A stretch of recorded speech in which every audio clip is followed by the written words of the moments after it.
that Skeeters that quality start after his very first start was good. That was a win, his only victory, 5 innings, no runs, just 3 hits, a walk, and 5 strikeouts. And even the last 2 starts have not been terrible.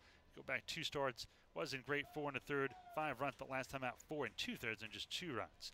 Obadama ready to deliver the first pitch here, the right fielder Johnny Bladell, and this one is inside. Ball 1, 1-0, and we're underway. Game 4 of a 7-game series here, all against the Blue Crabs. Game 4 of a 7-game homestand as well. The Skeeters lead the series 2-1 after winning last night in comeback style. They were down 3-1 after the 4th inning. Wound up winning 6-4 thanks to a home run, the first of the year by the Skeeters catcher, Derek Norris. 1 ball and 1 strike to count.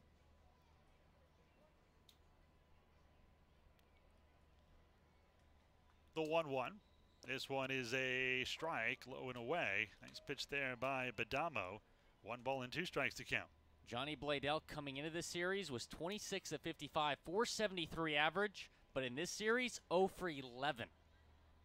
Well, Skeeters have stymied him good. This one is just off the outside corner. Badamo thought he had strike 3, as did I. In fact, the last pitch was not as good as that pitch. That's why I said low and away for a strike. I mean, it really was low and away. 2 balls and 2 strikes to count. Borderline pitch. You got to think Badamo is going to get the call on this one. They'll set up inside the 2-2. Swan and hit out to right center field. This is going to fall in for a hit, possibly more. Cutting it off is Barnes, but it'll be a stand-up leadoff double here for Johnny Bladell, who came in 4th in the league in hitting with a .394 average. So not a good start. Badamo probably upset now he did not get that call. Winds up leading to a double. It's a broadcaster's jinx. I said he was hitless in this series. Gets his 5th double of the year. Nice job, Mr. Kiss of Death. Joey Wong will step in. Wong 266, no home runs and 5 RBIs. Badamo, a Long Island boy from Mount Sinai. If only we had one of those type of guys in the booth here. I don't know if you know of any, but 25-year-old right-hander, 6'1", 220.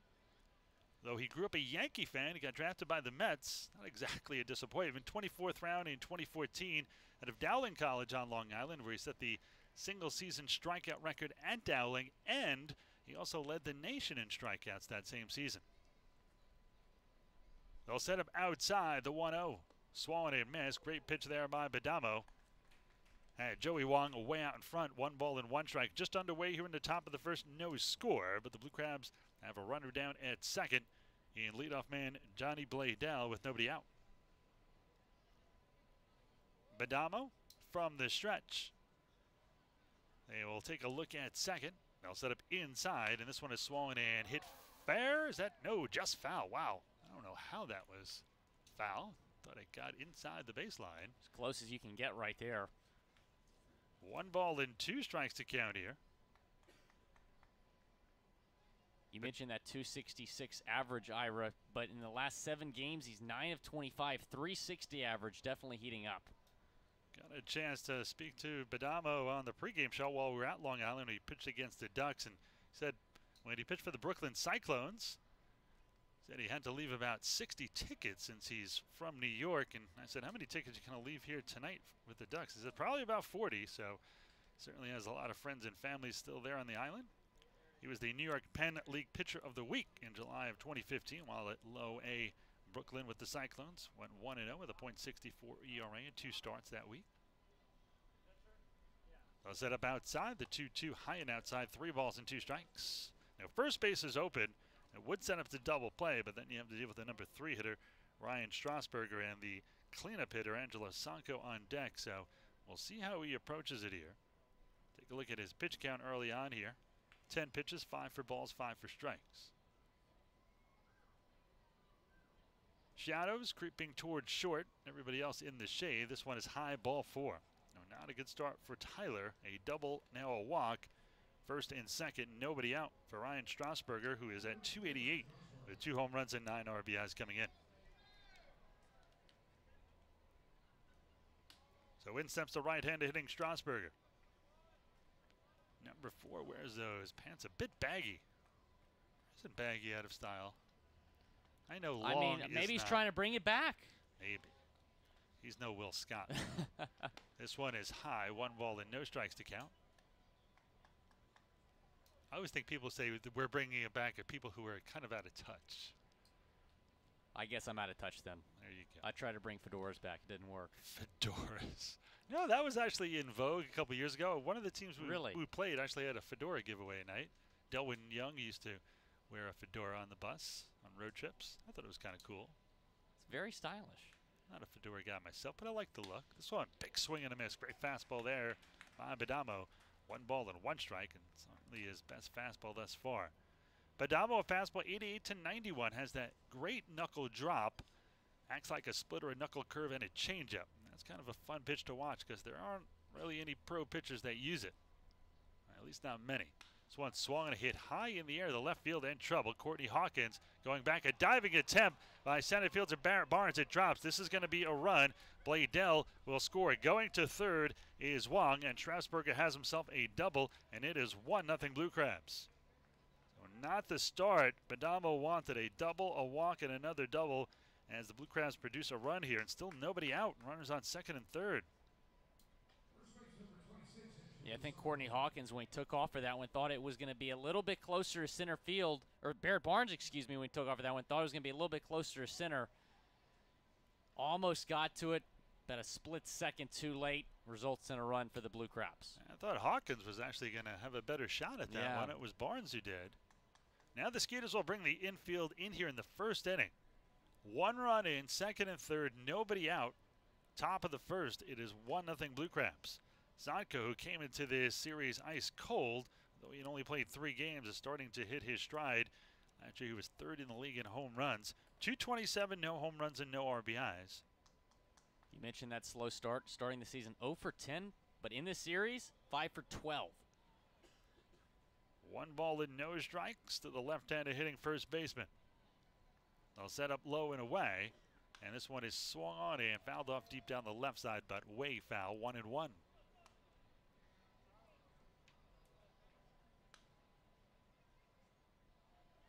Skeeters last night with that 6-4 win. They lost game 2, 4-2.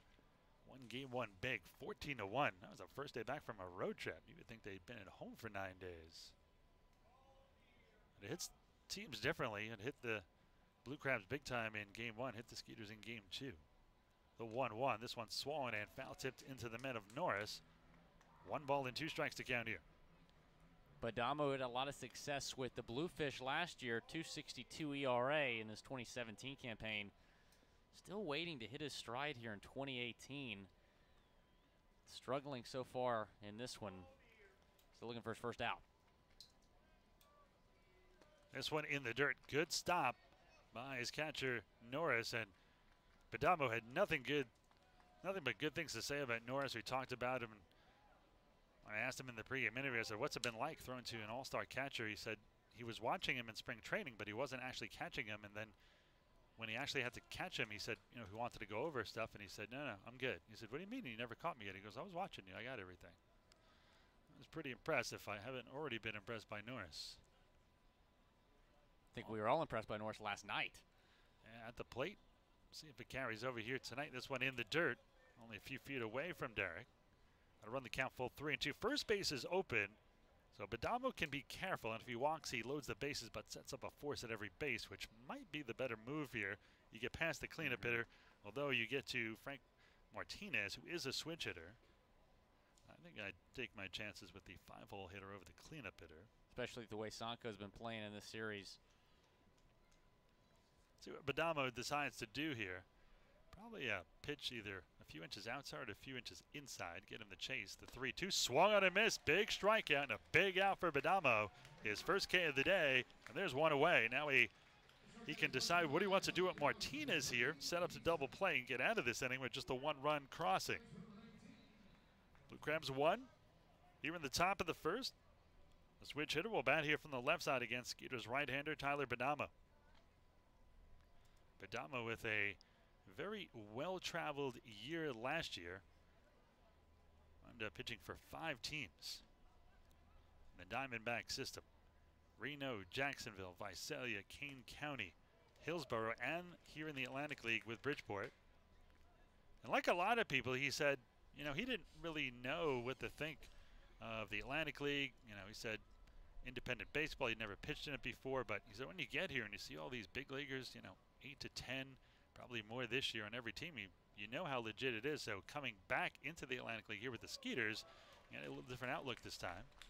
Swan swung and a miss, 0-2. Let's see if Badamo can get Martinez to chase here. That'd be a big second out. Then he can get out of this if he can get a ball and just hit to one of his fielders.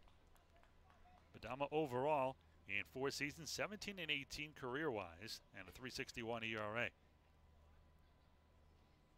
The 0-2. There's that knuckle drop. That one almost hits the dirt, 1-2. And if you have a splitter, which this knuckle drop acts like, that's where you throw it. 0-2 in the dirt, see if a guy will chase it. A chaser, if you will. Don't even have to have a beer with it. 1 ball, 2 strikes, 1 out, 2 on. Runners on second and third. Blue Crabs 1, Skeeters nothing here in the top of the first. And this one hits Martinez, and he goes down. I think that might have gotten him in the knee. Certainly not what Badamo wanted to do. Ahead 1-2, and now the Blue Crabs trainer will come out and take a look at him. Wow. He's up already and walking. Really not much of a limp either. Almost like he was hit a ball off of his shins. They're going to take a look at him anyway. Yikes. Now they're looking at his hand now. Actually, got him on the hand. You hate to see that hammock bone. That was the one that cost Jeff Bagwell part of the season. Of course, he, 94, got hit on that. Ended his season a day before the strike, so didn't really miss a ton of time, but actually had to have that removed eventually. I didn't know you could remove that before Bagwell got hurt for a second time. Eventually he wore that kind of pad on the back of his hand. They're going to make him squeeze, and he's definitely in some pain. You wonder if he's going to remain in this game.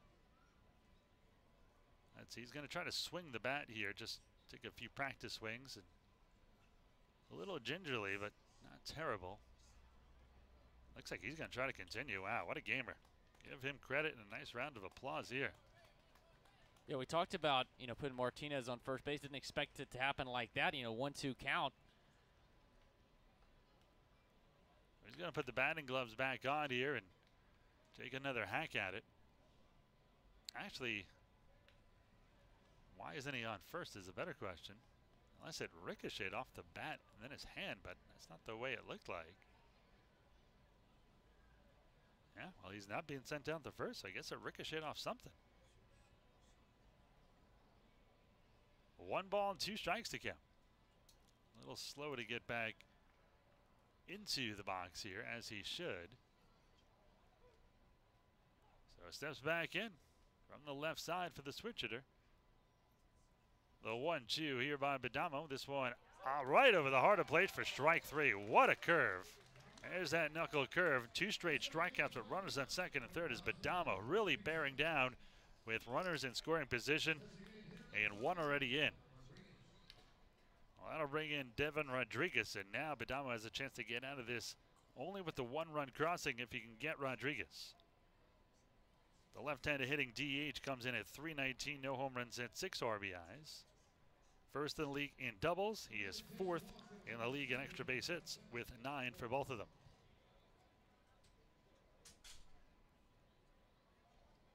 One nothing Blue Crabs here in the top of the first. Badamo, a big chance here to avoid a ton of damage.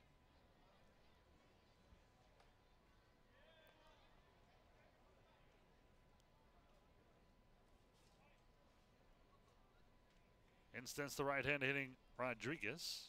Excuse me, Vaughn.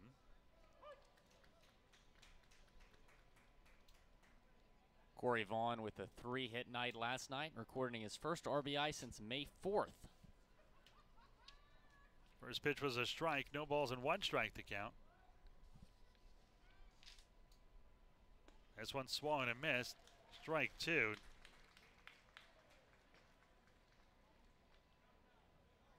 So now Badamo with a chance to get out of it by striking out the side here. I'm sure he'd be happy with just surrendering 1 run. Got to be looking for that knuckle drop again right here on 0-2. This one is low and away. Vaughn holds up. Didn't chase it. They'll appeal, but he did not go. Kind of a quarter swing at a ball low and away. 1 and 2, but certainly the waste pitch Padama wanted. That looked like the knuckle curve there. Look for the knuckle drop coming here. I'd love to see. I'm going to have him demo that knuckle drop for me. Rolls it around in the mitt. The 1-2. Josh misses again, low and away. Vaughn, a lot of good plate discipline. Most hitters would have chased one of those two, and he held off on both of them. 2 balls, 2 strikes, 2 outs, 2 on. Blue Crabs leading 1-0 here in the first, but Padama, a big opportunity to get out of it with just a 1 run, crossing second and third and no out at one point. Now 2 down, looking to strike out the side here. The 2-2, low it in, ball 3, 3-2. So it went from 0-2 to a full count now. Nowhere to put him with the bases full. Credit Corey Vaughn holding off on 2 pitches outside and 1 pitch inside. All nasty from Badamo. Payoff pitch coming right here. He's got to get over the plate with the bases loaded. 31 pitch first inning for Badamo. 16 for strikes, 15 for balls. Payoff pitch by the Skeeters right-hander. There go the runners. High, ball 4, and that'll get a run in. Bases loaded walk. Crossing home is Wong, and it is 2-0 Blue Crabs. RBI number 6 on the season for Vaughn. Definitely not a bad pitch. Jesse Moreno, the home plate umpire, maybe thinking that was a little bit upstairs. Looked pretty good to me, but a tough call for Badamo. Walks home a run, 2-0 Blue Crabs. So the number 8 hitter steps in here in the first, and here comes Corey Dommel, the Skeeters pitching coach, who wants to settle down his starter. He has still not gotten out of the first. 2 are in, 2 hits, bases full. And should Garcia, who's on deck, bat, they would have batted around here in the first. And he still has an opportunity to get out of this with 8 men batting with just 2 runs crossing. We talked about in the pregame show, Ira, that pitch count's been a problem this year. He hasn't gotten past the 5th inning, or the 6th inning, excuse me, this season. 1-2 record, and we're optimistic that he would come in tonight, pitch a little bit better early, but we have yet to see that this season. So in steps the catcher, Austin Green. 227, no home runs, and no RBIs. First pitch here. Looks like a pretty good curve there. Catches the heart of the zone for a strike. No balls and 1 strike to count. 33 pitches here in the first now for Badama. The 0-1. And quickly 0-2 again. Remember, he had Vaughn 0-2 and wound up walking him. Let's see if he can polish him off here.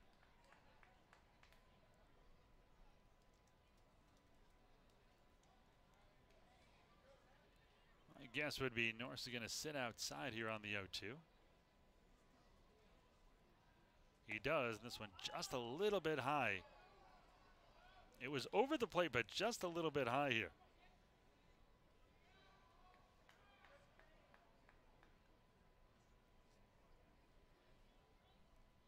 One ball, 2 strikes, 2 outs, 2 in. Bases full here.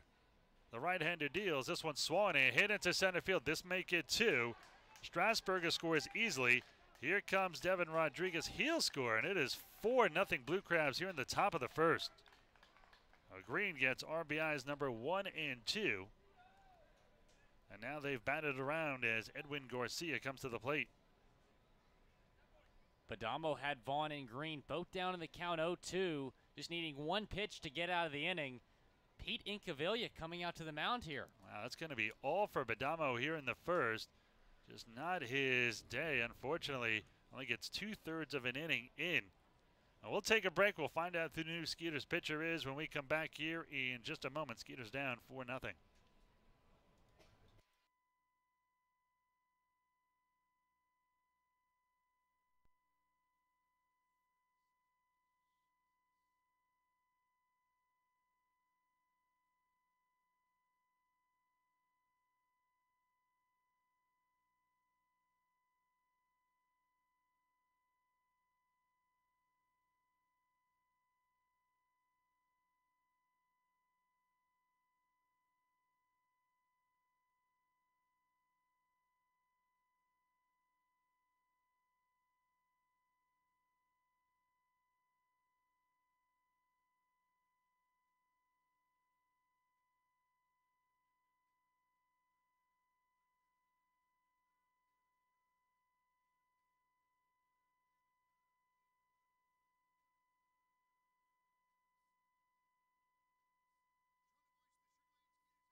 Well, Connor Wade has warmed up quickly. Quickly, 2 strikes here against Edwin Garcia. A very short night for Tyler Bedamo. This one way outside. 1 ball and 2 strikes. Connor Wade, the 6'3", 190-pound lefty, or righty. He bats left, throws right, out of Scottsdale, Arizona. Last affiliated action was with Hartford, a Double-A team. This Colorado. one hit to the right side for a base hit. This is going to get 1 run in. Being waved around is Vaughn. The throw at the plate goes off of Derek Norris, backed up by Wade, and it is 5-0 Blue Crabs. This inning just continues here. RBI number 7 on the year for Garcia. Going to second is Corey Vaughn. A 10th man will bat here as we go back to the top of the order with Johnny Bladell. Bladell started this all off with a leadoff double, came around to score eventually. This inning could have been much better. Had a chance to get out of a 1-0 or 2-0, and now it's 5-0. First pitch here, good fastball by Wade. No balls and 1 strike to count. 5-0 Blue Crabs here in the top of the first. So before Brandon Compton, the starter for the Blue Crabs, gets to the mound, they have a 5-run cushion. They 0-1. Skeeters came back last night from a 3-1 deficit. Granted, it's early. The Skeeters are second in the league in average, but still a big hill to climb.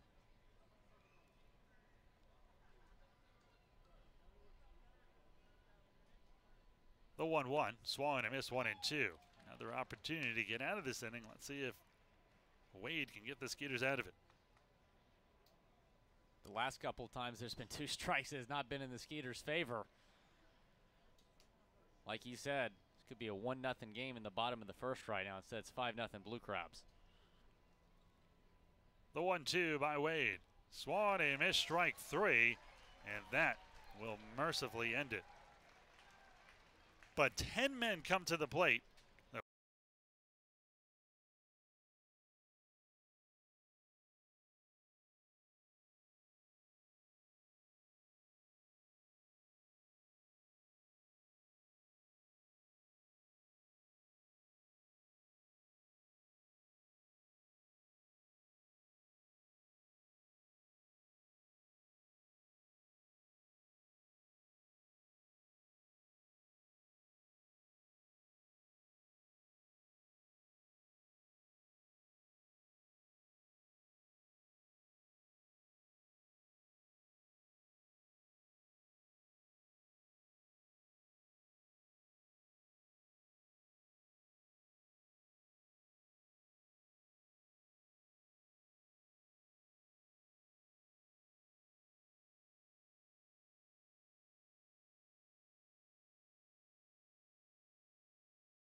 by the Pirates in the 9th round in 2010 out of Georgia Tech, and is a very interesting story.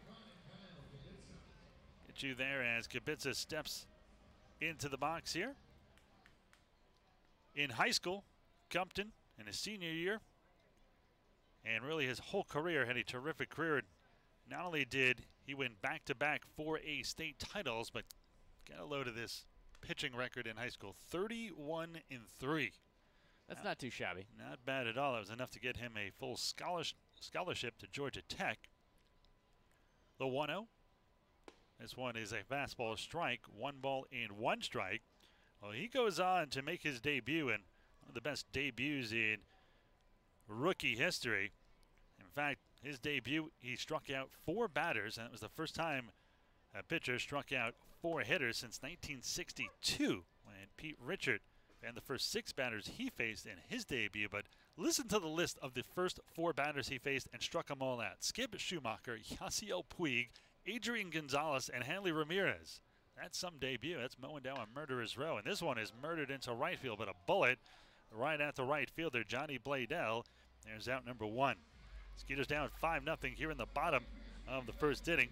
Matt Chavez will step in, second in the league and hitting at .443 with a home run and 11 RBIs, and still all over the leaderboard. He is first in hits with 31. He is second in total bases with 41, tied for third in doubles with 7. He is tied for second in runs with 14, and he is second in the league in on-base percentage at .494, along with being fifth in slugging at .586. First pitch here, fouled off to the right side. Last night, Chavez, a modest 1 for 3 with an RBI. Thank you very much for joining us here. Special hello to Christina listening in on the broadcast. A big hello to all the friends, fans, and family of both the Skeeters and the Blue Crabs, as they do not have a broadcast here on the road. Well, welcome to everybody listening today. Thank you very much for joining us on a very nice evening here. I'm getting lucky with all this weather. Man, what a week it's been weather-wise. A little bit nicer than what you came back from in Long Island. Kind of chilly, huh? Yeah, it's still 63 degrees in central Islip on Long Island. 92 degrees as we speak. 41% humidity. And a south 8-mile-an-hour wind coming in from right center.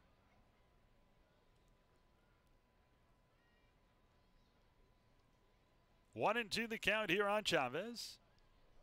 This one swung and a miss, strike 3. So Compton strikes out the second batter he faces. 2 outs and none on here for Derek Norris, who been in a bit of a slump. Really broke out in a big way last night. Got his first home run, and really that home run was huge. Helped the Skeeters come back. Courtney Hawkins hit a 3-run homer to erase the 3-1 deficit, but then he got a big insurance run with that home run. Norris in the 5th. That made it 5-3, and it was a big one because he would come up again in his last at bat and doubled to make it 6-4. That was the cushion of victory as the Skeeters went on to win by a final score of 6-4. 1 ball and no strikes to count here. Norris, slightly open stance from the right side. Let's see if he can carry it over here to tonight. This one in the dirt. 2 balls and no strikes to count. Sometimes you just need that one game, but sometimes it's a mirage. You have a big slump, you have a big game, and you think, he's out of it, and then you go right back to what was not working for you.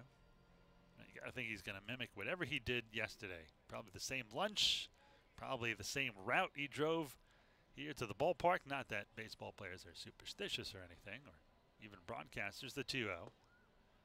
You know, we had a player, Derek Loop, who was our closer here for a couple of years.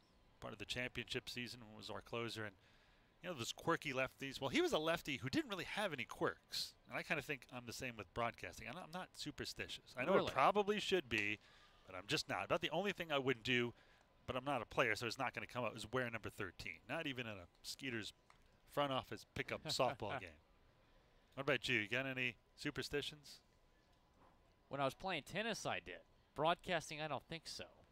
The 3-1 just off the outside corner, ball 4. So Norris still seeing the There we ball go. well. A 1 on with 2 outs for Albert Cordero, who now in the cleanup spot tonight. So nothing? Well, what was your bugaboos when you played tennis? Had to wear Nike socks.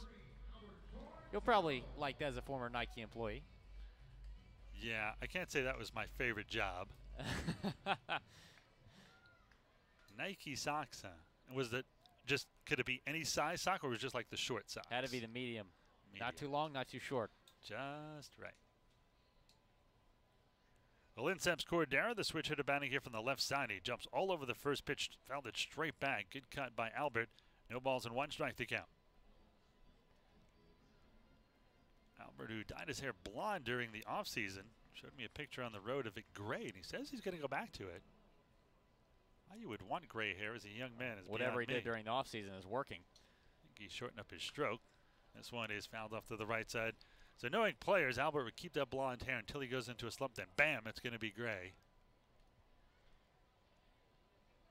No balls and 2 strikes here on Cordero. 2 outs, 1 on. Skeeters trailing 5-0 early here in the bottom of the first. A lot of high school teams do that. Bleach their hair blonde for the playoffs or something.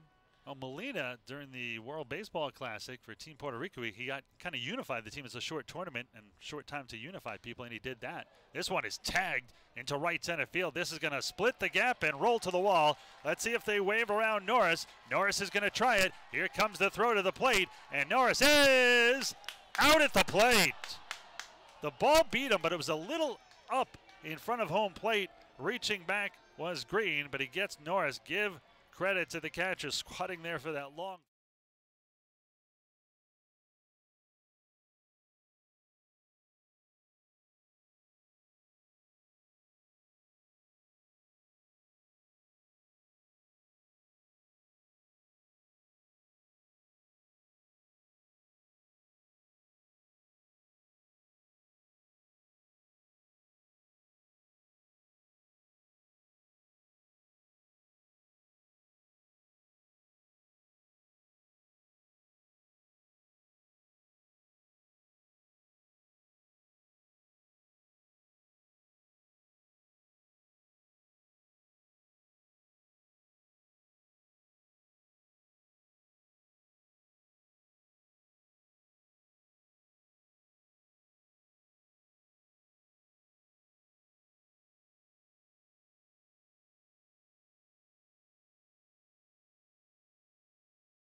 Strikeouts right here, and that's what you got to do in a dire situation for the Skeeters pen, like we're seeing right now, having to pull Badamo in the first inning.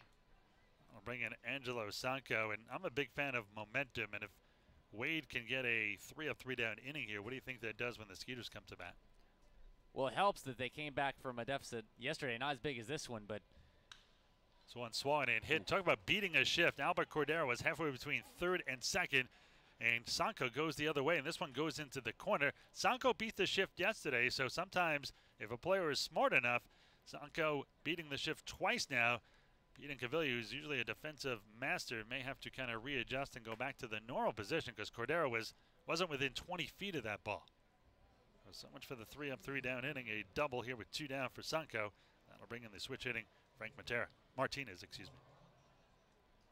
Credit Sanco. Even in the major league, you don't see a lot of guys try to take advantage of the shift, and he did so perfectly right there. First pitch here is low and away. Sadly, with all the shifting going on these days, most people don't know who the shift was originally for. Do you have any idea? Ted Williams. Nope. Oh, it's really? called the Williams shift. Wow.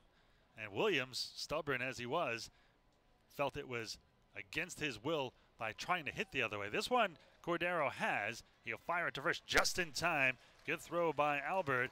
Beats the speedy Martinez at first, and that will do it. No runs, 1 hit, no errors, and a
we move to the bottom of the second inning. Anthony Jansanti will try to lead the Skeeters in a comeback. They're down 5-0. First pitch to Anthony is a strike. No balls and 1 strike. Jansanti comes in at 297, 3 home runs and 8 RBIs.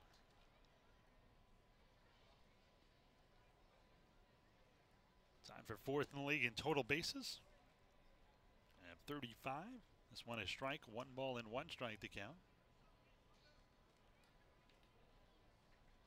5 runs on 5 hits for the Blue Crabs. No runs on 1 hit for the Skeeters. Jansanti, just like our starter Tyler Badamo, spent some time with the Bluefish. Jansanti also a Connecticut native, so it was convenient for him, but doing well here in Sugarland. This one hit deep in the hole to short. Joey Wong's throw to first just in time. Wow, Jansanti almost beat that one out. Great stretch at first, too, by Sanco, and there's 1 down. You know, Jansanti, obviously big, strong guy, but he can run, and he's also very athletic, as we've been seeing at second base the last couple nights. 31 steals last year for the Skeeters. That'll bring in Courtney Hawkins. Hawkins batting here for the first time, had that big 3-run homer from the 8th spot yesterday. Erased a 3-1 deficit, gave the Skeeters a 4-3 lead, a lead they would never relinquish. A 1 out, none on for Hawkins. First pitch by the former big leaguer Compton. There's one low and away, 1-0. Well, Hawkins with that home run comes in at 243, but now he is tied for first in home runs and RBIs with 5 long balls and 18 ribbies. Also third in the league in total bases with 36. The 1-0 is one low and in. 2 balls and no strikes. Skeeters are down 5-0 here in the bottom of the second inning. Plenty of time to come back, though. Compton kicks and deals. They set up inside. This one is low. That'll run the count to 3 balls and no strikes. Courtney Hawkins, after last night, now tied for the Atlantic League lead in home runs and RBIs. The 3-0 from the righty.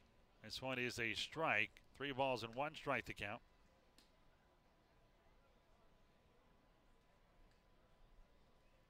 Skeeters are trailing 5-0.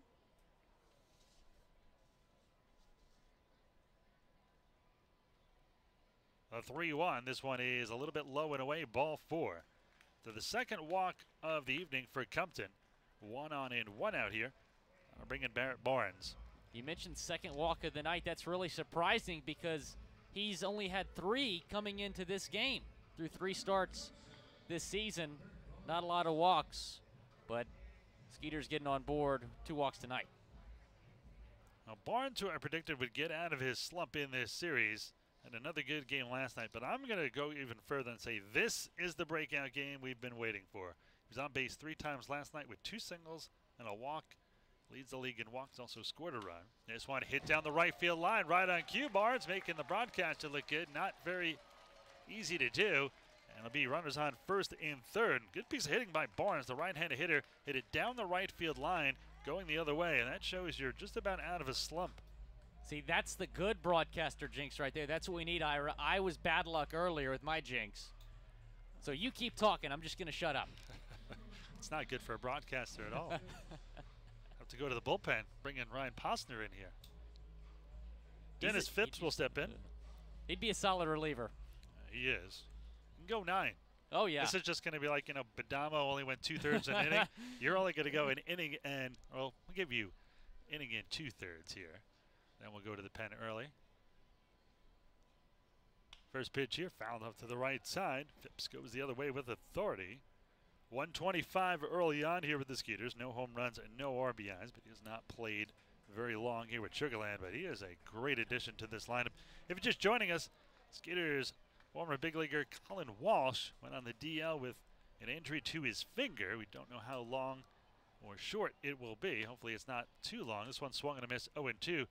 But the Skeeters replaced him with a big league pitcher, and that's Matt West, a Houston native, former big leaguer. Spent 7 years as a pro now, so another great addition. Now 12 former big leaguers on this squad. The Blue Crabs have 6, including Darryl Thompson, who we saw last night in the mound on our pregame interview. The 0-2. There goes Barnes. This one poked down the right field line. This could be trouble. Battling Asanko over his shoulder. He makes the catch, and now a late charge by Hawkins, and he finally comes home. I don't know what he was waiting for. And it's 5-1 Skeeters. Hawkins started, stopped, started again, and then finally came home. I don't know how they didn't nail him at the plate. I think they were too focused on Barnes getting back to first. I don't think they noticed that he took off. Yeah, I'm not really sure how Barnes was safe and Hawkins got home. I think Strasburger was having a tough time deciding who he was going to throw out.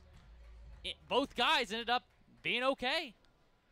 Well, Barnes still at first, and Phipps gets his first RBI as a member of the Skeeters in a very unusual way. So Skeeters chip into it, now down 4-5-1 here in the bottom of the second. They'll bring on Alvaro Rondon. This one is swung and foul tip behind home plate. No balls and 1 strike to count. And Rondon, one of those guys, I think like a David Eckstein or a Joey Court, just those little scrappy guys you can't help to be a team favorite if you're a fan, and a guy you can't help rooting for. And Rondon really, you look at his average, and it's not really the true story. He's a terrific defender at either second or short, has a good arms, got speed, he's a good bunter, and he's a fairly decent hitter, just off to a slow start.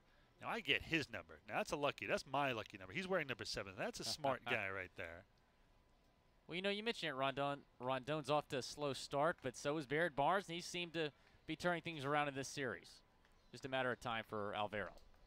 They set up on the outside corner. The 0-1 by Compton. Swung and hit into left field. That's going to fall in for a base hit.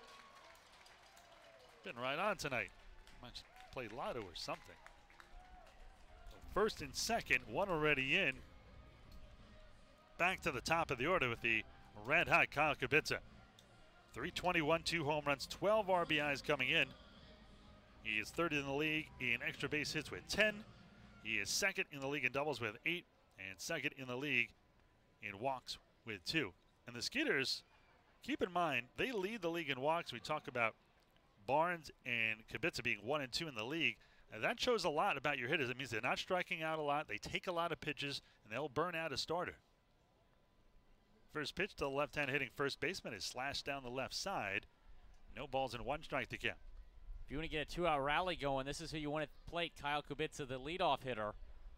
Now, if you're the Skeeters, Connor Wade just gave you a 0 on the board. Only faced 4. It's huge. Skeeters, that momentum's carried over here. If you can get, I think, even 1 more run, don't you start thinking, all right, we're back in this game. We got plenty of time. Oh, absolutely. No panic in this team. We saw that last night. Ground ball to second. This may do it. 4-3 in the putout. So the Skeeters...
Skeeters get a run on the board. They're down 5-1 here.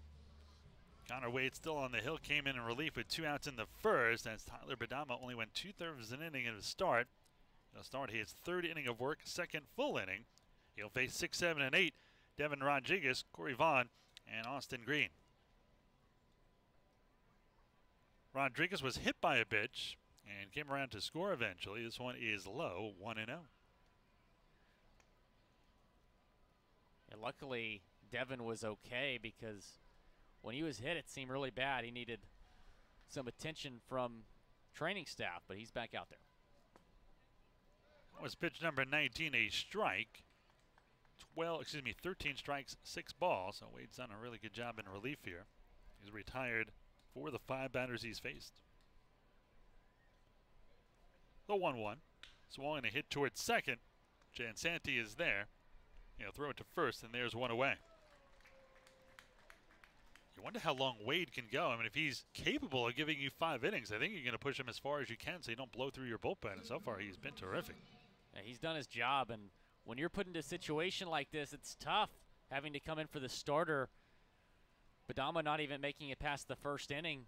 But Wade keeping the Skeeters in this game. So, yeah, you keep him out there as long as you can.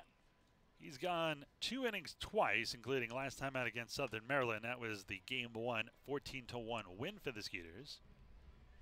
So you know you could probably get 3 out of him, but I'm sure Pete and Gavin would like to get 4 or even 5, probably pushing it, but I think you have to push him as far as he can go until he runs out of juice here. First pitch, a strike to Vaughn, who walked and drove in a run with the bases loaded. Also came around to score eventually. And quickly 0-2 here on Vaughn. Open stance from the right side of the right-hand hitting center fielder. Righty-righty matchup here for Wade. And this one is just off the outside corner. Norris hesitated before throwing it back. Was surprised he did not get the strike 3 call. 1 ball and 2 strikes to count.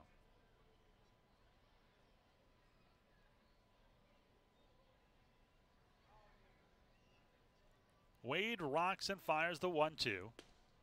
As one low and away, 2 balls and 2 strikes to count. 5 runs on 5 hits for the Blue Crabs, 1 run on 3 hits here for your Skeeters. Skeeters try and take a 3-1 lead in this 7-game series, down by 4. This one swung and a bullet. Cordero goes up the ladder and brings it down. Another brilliant play by Albert. Looks like he's been playing third his whole life, and first time he's really played it there on a regular basis. You mentioned it, Cordero's been the everyday catcher for a couple years now in Sugarland. Now the addition of Derek Norris forced him to move to third.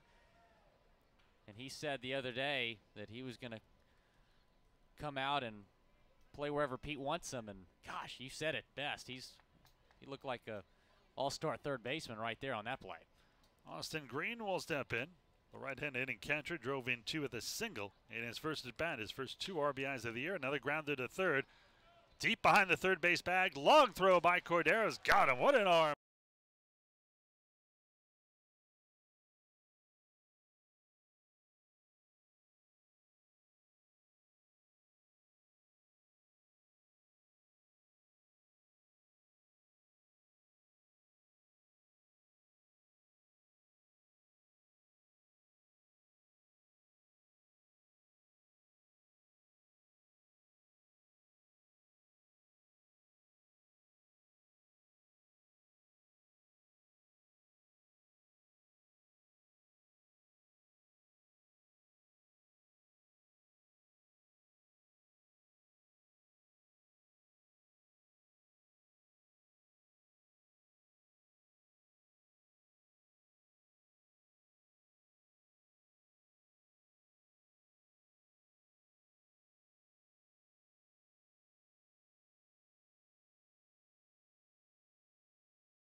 We move to the bottom of the third. Skeeters got a run in the bottom of the second to cut it to 4. They trail 5-1, but Skeeters really, the momentum continues to shift. Great job by Connor Wade. He has retired 7 of the 8 batters he has faced. Got a 3-up, 3-down inning. So we'll see if the Skeeters can continue to chip away here. Well, leading off here for Sugarland is Matt Chavez. It'll be 2, 3, and 4 for the Skeeters. Chavez, Norris, and Albert Cordero. You were mentioning the shift that you saw earlier this year. This one is hit into right field. Get to that in a moment. It is the right fielder, Johnny Bladell, to bring it down. And there's out number one, a liner to right. And there's one away for Derek Norris.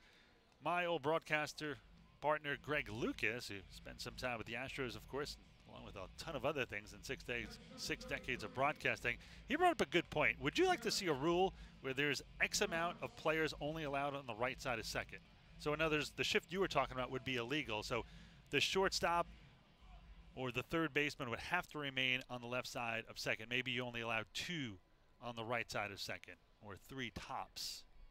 I think 3 is probably a little much. I would have not thought so until I saw what the Astros did to Joey Gallo the other night, trying to pull this picture up for you. I mean, you have 3 is a little much. So this is what it looked like right here. My goodness, you have. Is there anybody in left field or at third base? You have Marwin in left field. He's the only guy even close to left field. But there's nobody literally at third. So your third baseman is to the right of second. Your second baseman is in short right center field. Your first baseman is in his usual spot. And Altuve, is the second baseman, was in deep right field, almost in front of the right fielder. That's a little much. Yeah, because if you only allow 2 on the right side of the infield, then if you wanted to shift, then your shortstop would have to be just a little bit to the left of second, and the third baseman could still have an extreme shift between third and second, but you can only have 2 to the right of second. I think it would be a good rule. What I don't understand, though, is if you're Joey Gallo batting from the right side, why don't you just try to bunt to the third baseline? I know that sounds easier than it is. The 2-1, I mean, why can't a pitcher get the ball right over the strike zone and not walk 4 guys a game? And just, you know, you can't do it. Why can't you go 4 for 5 every night? That's just his swing. I'm sure if he started trying to go the other way, all of a sudden his strikeouts would pile up and people would go, why is he trying to beat the shift? 3-1 the count here to Derek Norris. This one low and away, and Norris continuing his good eye from last night, 2 for 4, the home run and a double and 2 RBIs, and he walks both times up here. A runner at first with 1 away for Albert Cordero, who has put on a fielding clinic in the top half of this inning. Some great plays at third. Cordero doubled his first time up, so he remains hot. The switch hitter batting here from the left side. He's 1 for 1. 5 runs on, 5 hits for the Blue Crabs. 1 run on, 3 hits for the Skeeters as number 3, Albert Cordero, steps into the box. Cordero, his last 9 games hitting .361, 13 for 36. This one is skied into left field, and the wind is carrying this one. This is back to the track, to the wall, and he got it all. A 2-run homer for Cordero. His 4th of the year. He only had 3 all of last year. And now the Skeeters are really in a comeback position. They cut it to just a pair. They're down 5-3. Albert Cordero, 4th home run of the year, and now he has more than he did all of last season. I said I was a big fan of momentum. You look with Connor Wade, you look at the offense, but it's really Wade here. He came in, got that final out to stop the bleeding in the first. He had retired 3 of the 4 batters he faced in the second, retired all 3 up, 3 down in the third, and now the Skeeters came back in the second with 1, 2 more here in the third. No coincidence, and credit Wade for kind of putting a tourniquet on this thing and allowing the Skeeters to come back here. And now, I mentioned if the Skeeters got to, now you have to think, all right, this is our game. We're back in it. We're down 2. It's only the 3rd inning.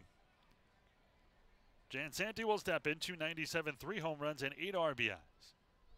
The 1-0 big swing and a miss. Jan Santi was trying to make it a 1-run game. 1 ball, 1 strike, 1 out, 2 in. Skeeters down by a pair, 5-3. Compton, the former big leaguer, really struggling here over the last 2 innings after he was spotted 5 before he even made it to the mound. This one a strike on the outside corner. 1 ball and 2 strikes to count here to Anthony. Skeeters obviously with the 2-run comeback last night. Tougher hill to climb today, but just like that after the Cordero moonshots, a 2-run game. This one is hit down the left field line. That's a fair ball over the head of third baseman Frank Martinez. And Jansanti is going to hustle into second with a double as the Skeeters continue their comeback attack.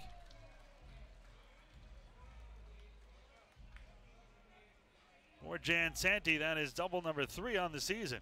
3 doubles, 3 home runs, and still only 1 away here, 2 in. Skeeters threatening for more as Courtney Hawkins steps in. He walked and scored his first time up on maybe the more unusual sac fly you'll ever see. I don't know who was more indecisive, the right fielder Bladell or Hawkins at third. Is they going to pass the boot here in the stadium, as they have always done, as tradition for a home run or striking out the side? So you're listening in the stands. Contribute some money.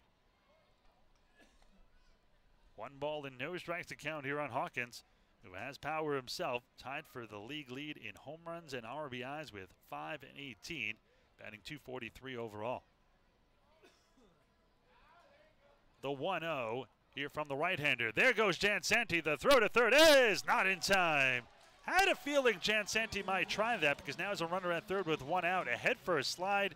Jansanti swipes a base, and now a sac fly can make this a 1-run game for Anthony. That is stolen base number 4 on the season. He is 4 of 5 in stolen base attempts, tied for the team lead now with Barrett Barnes.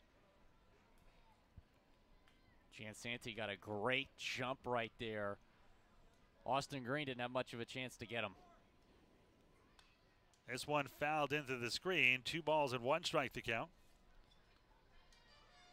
It's not easy to beat an Austin Green throw. Last season with the Tigers organization, he threw out 35% of potential base stealers. 2 balls and 1 strike to count.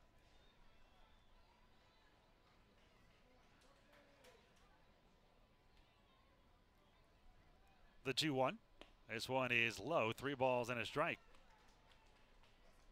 Hitters count for Courtney Hawkins. He mentioned Jansanti swinging for the fences on that in his last at-bat. Courtney Hawkins with the chance to tie the game. We saw a deep home run from him last night. See what he can do right here. The 3-1. Nope, Courtney's going to call for timeout here, and it's granted.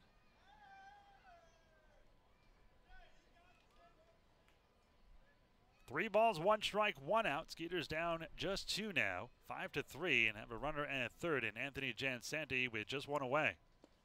There's one down low, ball 4. Now the tying run on it first, and the go-ahead run on the plate in Barrett Barnes. Barnes singled his first time up, went the other way nicely. And now the catcher, Austin Green, going to have a chat with his pitcher, as his pitching coach, as is the manager and former pitching coach, James Frisbee. Now, what do you tell Compton here, Will? I would potentially think about walking Barnes, making the bases loaded, but then you got Dennis Phipps coming up, who power hitter, only 1 hit in his very young Skeeters career here, just his 3rd game, but I think you just got to pitch to Barnes right here. He's been hot, though, as of late. Just a very quick chat. Let's take a look at the pitch count here. If we get a moment on Compton. Well, not great. 29 strikes, 21 balls. First pitch here is a strike. Fastball catches the outside corner on Barnes. Barnes came in 211, no home runs, 3 RBIs, but leads the league in walks with 17. I've been getting on base despite the 211 average, and his on-base percentage just really off the charts. 403 is almost 200 points higher. The 0-1, Swan, and hit to center field. This should be plenty deep enough to score Jansanti, as the center fielder Vaughn goes back, now comes in. The throw will come into second, tagging and going for second is Hawkins, and he's going to make it. Jansanti scores, and the Skeeters cut it to 1. They're down just 5-4 after trailing 5-0 in the first. So a sac fly, RBI number 4 on the season for Barnes.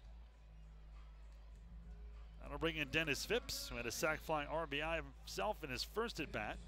There were no official plate appearances.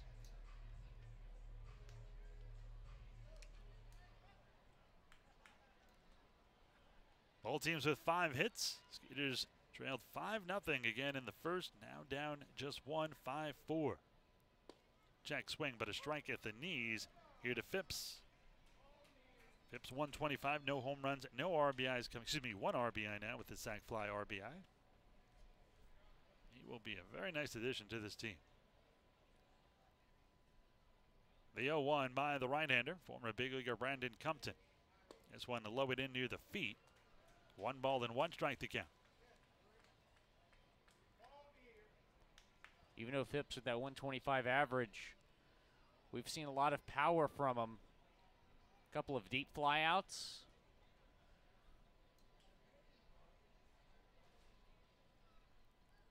Righty-righty matchup here. This one is low and away, 2 balls and a strike. Compton 54 pitches, 32 for strikes, 22 for balls here. A base hit could tie this one up. 2 outs. Down at second is Courtney Hawkins, who wisely tagged up from first. Phipps rocks back and forth. The 2-1 by the right-hander. Swung on, hit high in the air, but playable. It will be the left fielder, Ryan Strausberger, who will bring it down for the final out.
Hitter Edwin Garcia, then back to the top of the order with Johnny Bladell and Joey Wong.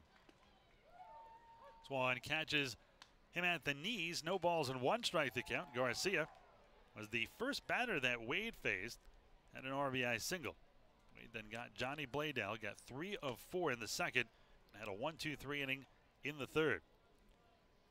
Big reason the Skiers were able to come back here and trail just by 1 now, 5-4. Garcia came in at 235, a home run, now 7 RBI. Slow number left side. That's going to be a tough play here for Wade, and he's going to have to eat this one. I don't think even if he gets the throw off, they had a chance. Garcia plenty of speed, and that one just in no man's land between third, home, and the pitching mound. Yeah, Garcia was 2 steps from first base when Wade was about to pick up that ball. Wouldn't have made a difference. It's only the 3rd hit against Wade here in the 4th as we go back to the top of the order with Johnny Bladell. Bladell doubled and scored in that 5-run first, but then Wade struck him out to end that first after 10 men batted.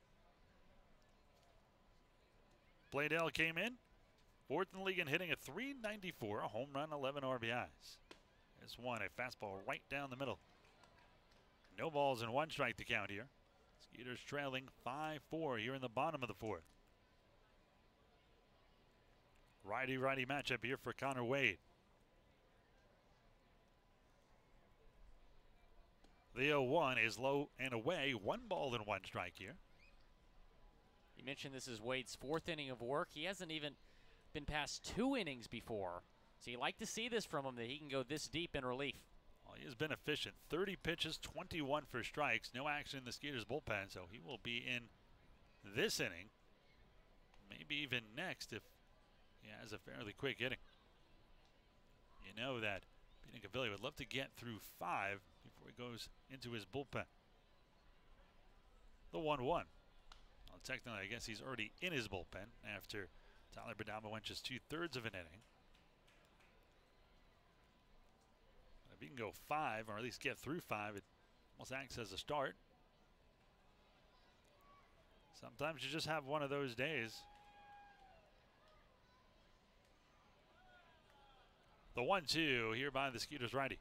This one is outside. They're leaving the count at 2 balls and 2 strikes. He's keeping a very close eye on Garcia at first. Southern Maryland, not exactly a running team. They have 5 stolen bases as a team, and they've been caught 7 times. They set up inside the 2-2. Wow, where was that pitch? Looked like it caught plenty of the inside corner. That'll run the count full, 3-2.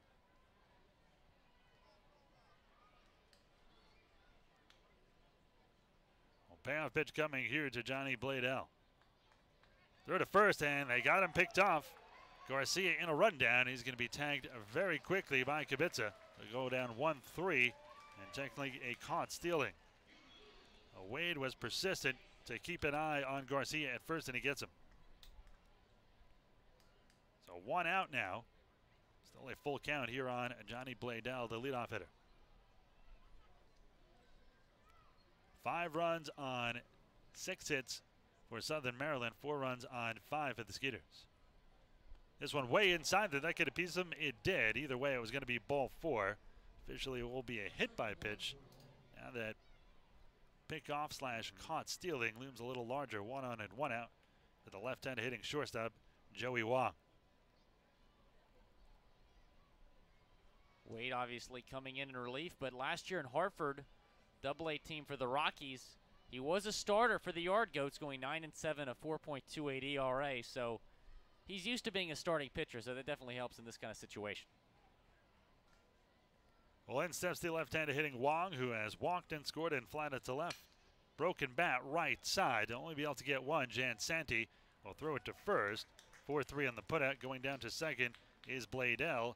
2 down. In steps the 3-hole hitter, Ryan Strasburger. Strasburger has doubled, scored a run, and has driven in a run. Grounded back to the pitcher Wade last time up, so he's 1 for 2. Strasburger with that hit earlier in the game, extending his hit streak to 7 games, a .333 average during this hit streak for Strasburger.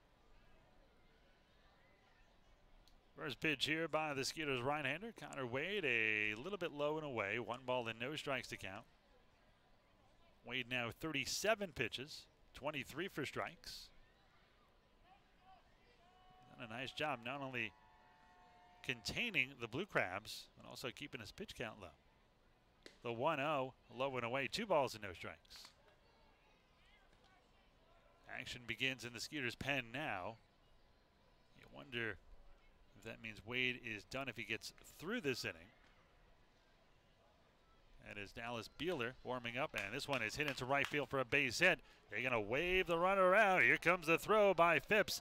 The play to the plate just a little late, and now it's a 2-run lead for the Blue Crabs, 6-4. Piece of hitting by Strasburger went the other way. Phipps did as much as he can, but Bladell get a good jump. Strasburger, 2 RBIs in this one, now 11 on the season. That's his 5th multi-hit game of the season, continuing his success. Now to bring in the cleanup hitter, Angelo Sanko. It was pretty ice cold coming into this series, but hitting well right now. In fact, he beat the shift last time up. This time Albert Cordero will play a little bit closer to third, but still a fairly big shift. Sanko hit it right down the line. If he goes that way again, Cordero would still not be able to get to it. First pitch here is low, 1-0. Sanko struck out and doubled. He's 1 for 2. Game in at 227, no home runs and no RBIs. They'll set up low and away. And this one gets way too much of the inside portion of the plate, fouled off the other way by Sanko. 1 ball and 1 strike to count. 6 runs on 7 hits for the Blue Crabs, 4 runs on 5 for your Skeeters.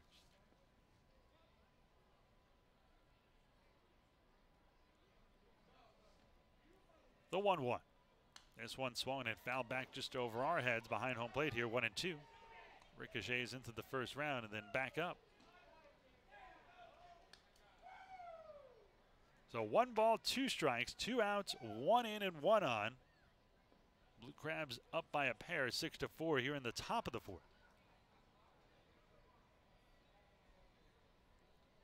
The 1-2.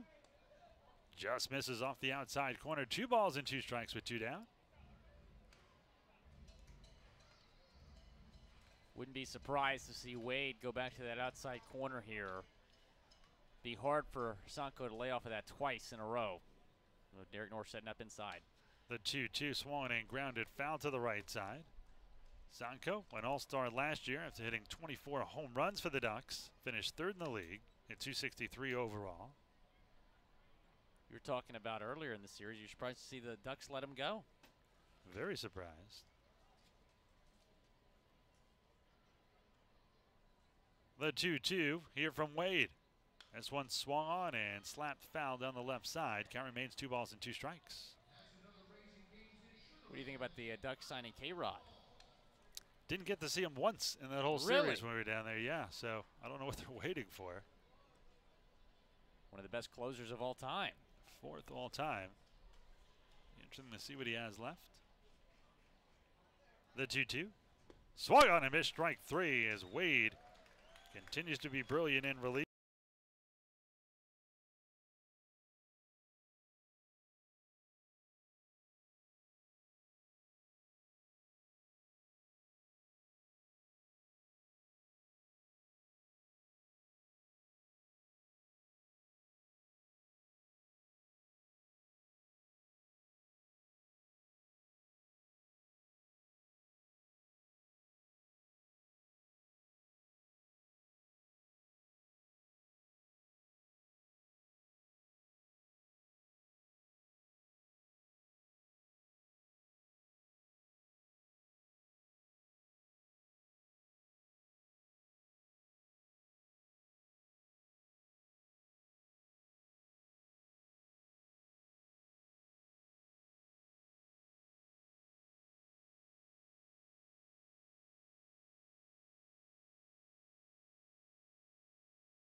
We move to the bottom of the 4th. Skeeters allowed a run in the top half of the 5th inning, so they trail by 2, 6-4. Here in the bottom of the 4th, Brandon Compton, the former big league, still on the hill for Southern Maryland. He will face 9-1-2, starting with Alvaro Rondon, who ducks back the knees, lifts up the hands, and has a strike called on him. A ball that looked low and in. No balls and 1 strike to count. It'll be 9-1-2. Kyle Kibitza to follow, and Matt Chavez after that. The 0-1 check swing. Looks like a better pitch called a ball, 1-1. 6 runs on 7 hits for Southern Maryland, 4 runs on 5 for the Skeeters. Talking about the defense for Sugar Land, which yesterday was 7th in the league, but everyone is very close in defense as this one is sky the other way to left field. Near the line is the left fielder Ryan Strausberger, who brings it down for out number 1 as we go back to the top of the order with Kyle Kibitza. Well, the Skeeters went from 7th to 5th from yesterday, but when you look up and down, it's still very close. The difference in errors between the top fielding team and the team in last is 3. So New Britain is tied with 4 teams with the least amount of errors with 15. The Skeeters the most at 18, despite being 5th in the league. And it goes by fielding percentage as far as rankings. So I think it's kind of a deceiving fact. I mean, a couple of errorless games and the Skeeters are first. They are currently 3rd in pitching with a 345 ERA and 2nd in hitting at 281. So pretty good trifecta there. The 0-1 coming here to the left end of hitting first baseman Kyle Kubica. This one is skied. Shallow left field. Out goes the shortstop Wong. Wynn carrying it toward the line, still carrying, and then Wong almost overran it, reached back and pulled it down for out number 2. We'll bring in Matt Chavez. He is struck out and lined out to right. Came in 2nd in the league and hitting at .443. Chavez continues his brilliant hitting to start this season. And this isn't just the first 5 or 6 games anymore. This is game 19, and he has not cooled off a drop. Kind of like the Jose Altuve of the Atlantic League. Mr. Consistent. The first pitch here is a little bit high. 1 ball and no strikes here. Chavez last 7 games, 10 for 28 coming in, a 357 mark.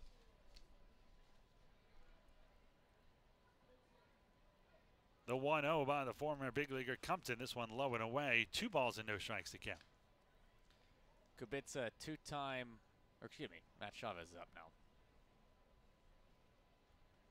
The pitch count here on Compton. 63 pitches, 37 for strikes, 26 for balls. The 2-0, this one hit down the right field line. That's going to be at least 2 for Chavez. This one gets into the corner. Around first, heading for second is Chavez to throw offline. And another extra base hit for Matt Chavez. His 8th double of the season. Skeeters with the base hit could once again make it a 1-run game as Eric Norris steps in. Norris seeing the ball well. 2 hits last night, a double and a home run. He has walked both times up here. Norris 241 coming in, a home run and 9 RBIs. In steps number 33.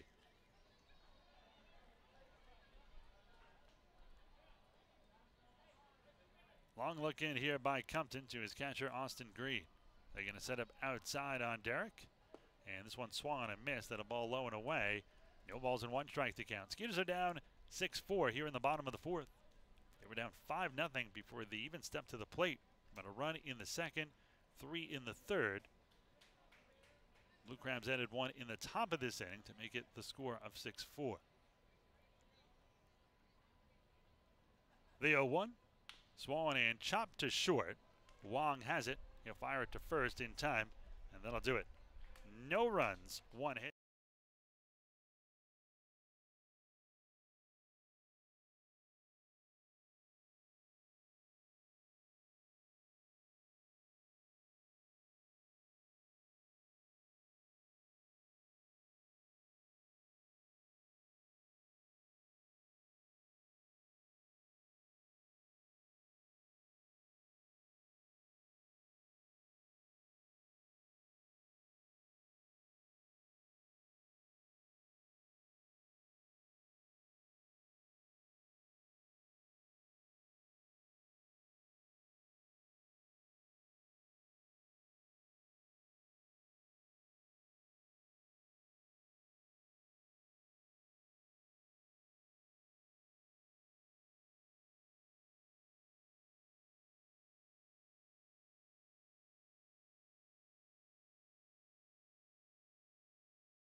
Fielder strikes him out. A 1 out, none on here for Devin Rodriguez. Wonder why Frank Martinez was subbed out of the game. Definitely one of the better hitters on this Blue Crabs team. Wouldn't have to wonder about an injury possibly. Hope everything's okay. He's definitely a talented ball player. Well, in steps Rodriguez, who was hit by a pitch and scored a run and grounded out to second. The left-hand hitting DH came in at .319, no home runs and 6 RBIs. First in the league in doubles. Tied for fourth in extra base hits. Skaters are down 6-4 here in the fifth.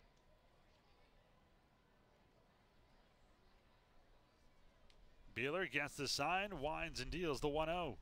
This one a strike at the knees. 1 ball, 1 strike, 1 out, none on top of the fifth. Skeeters trailing 6-4. Trailed 5-0 after the top of the first. Trying for a comeback win, second night in a row. The 1-1 is low and away, 2 balls and a strike. Devin Rodriguez, definitely a lot of success in this series, but it's not the first time he's had a lot of success in the Houston area. He was named the 2011 Houston Regional Most Outstanding Player, sent Cal to the College World Series. The 2-1, this one high 3-1. Skeeters with 2 come from behind victories already this season.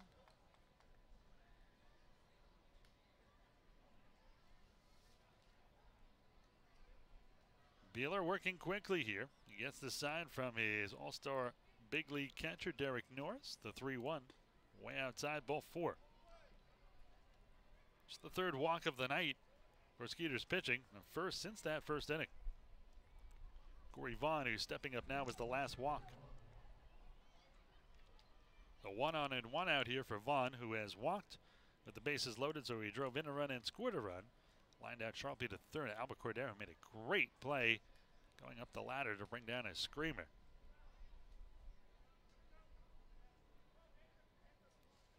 In steps Vaughn. They set him inside here on Corey.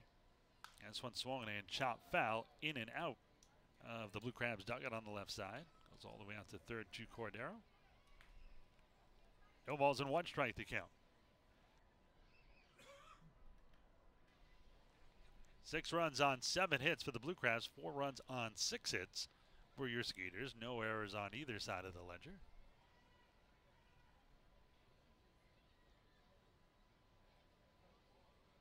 Beeler peeks over his left shoulder, becomes home. This one low and away, backhanded by Norris. 1 ball, 1 strike, 1 out, 1 on. Again, Skeeters down by a pair. 6-4 here in the 6th. Excuse me, in the 5th.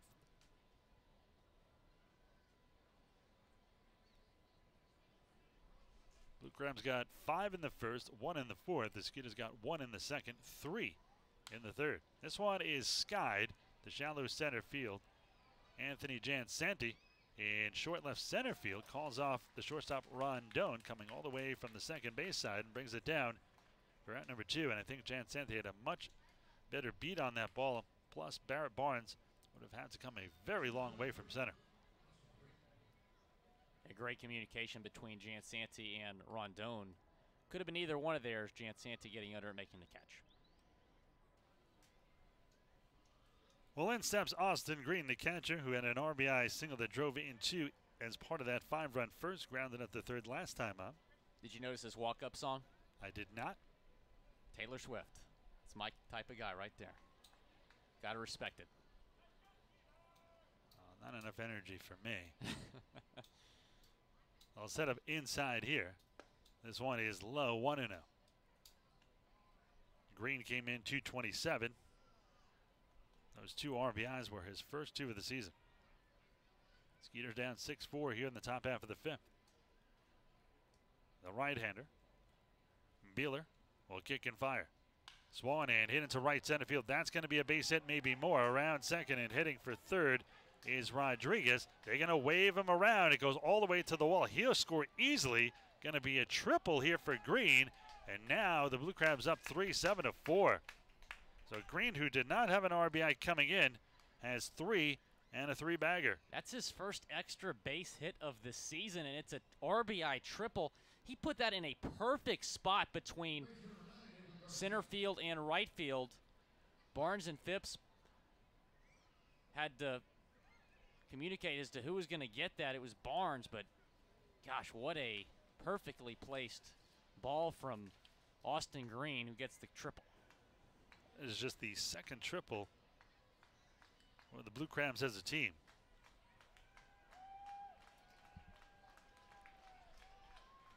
This one is low, 1-0. Skeeters had all the momentum coming back from a 5-run deficit to make it a 1-run game. Credit the Blue Crabs. They've responded back to that 3-run lead. Edwin Garcia, 1 ball and no strikes to count on Edwin, the number 9 hitter, 2 singles and an RBI. This one is chopped foul just near the on-deck hitter, Johnny Bladell. A run in here in the top of the 5th. 2 outs, 1 on. Skeeters trailing now by 3, 7-4.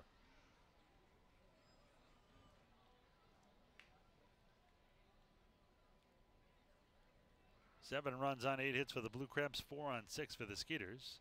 As this one was a little low. Looked like a pretty good pitch by Beeler. Garcia was 0 for 8 in the first 2 games of the series. Since he's 6 for 6.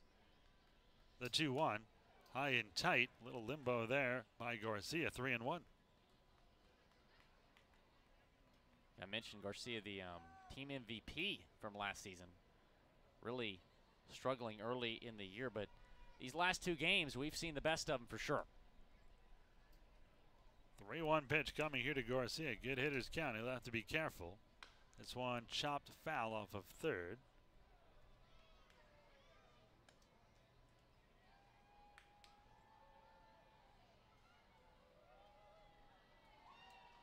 Turned out to be another great night here. Just wonder how much more of this nice weather do we have. Tomorrow 96, so it's starting to crank up. Pink in the Park tomorrow, sponsored by Memorial Hermann. That's Breast right. cancer awareness. Yep, a good day here, good cause. The 3-2 way inside, ball 4. Second walk of the inning. Putting runners on the corners here with 2 down. So 2 on, 2 out. We go back to the top of the order with Johnny Bladell.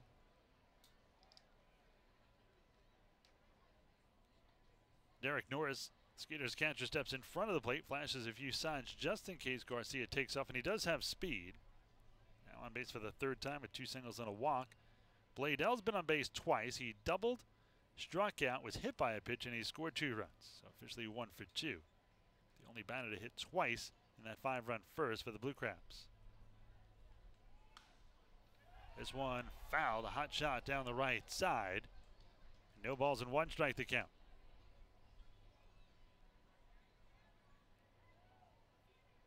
Beeler just trying to get out of this inning with just a 1-run crossing. Got a runner at third and 1 at first with 2 down.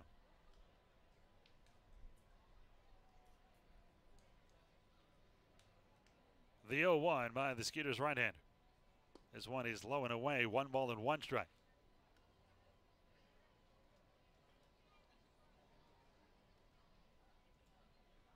Bladell with an extra base hit right here could give the Blue Crabs that 5-run lead again.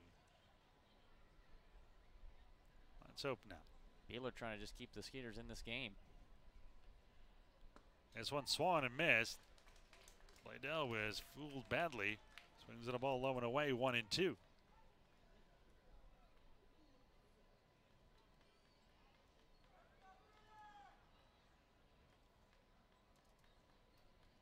Skeeters down by 3, 7-4 here in the top half of the 5th. The 1-2. Swan and tap foul off of third. Count remains 1 ball and 2 strikes. Beeler went to Seminole State College in Oklahoma, where he's from. Oral Roberts University in Tulsa, exactly where he's from.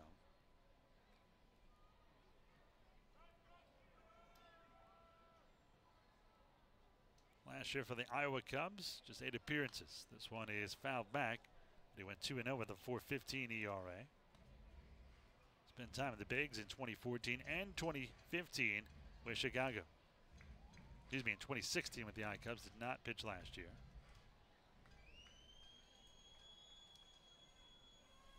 Lifetime in the minors, he is 31-29 with a 3.68 ERA. At the big league level, 0-3 with a 6.05 ERA. They set up low and away. There goes Garcia. One fouled into the screen, 1-2, so he'll come back.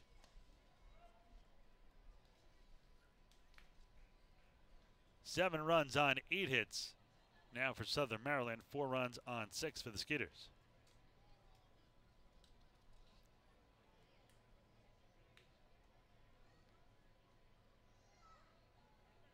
For Beeler to hit something down low in the dirt right here.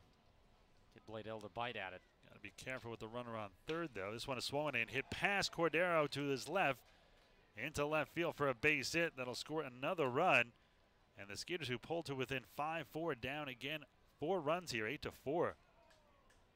Second hit of the night for Bladell, on base for the 3rd time. And he gets RBI number 12 on the season.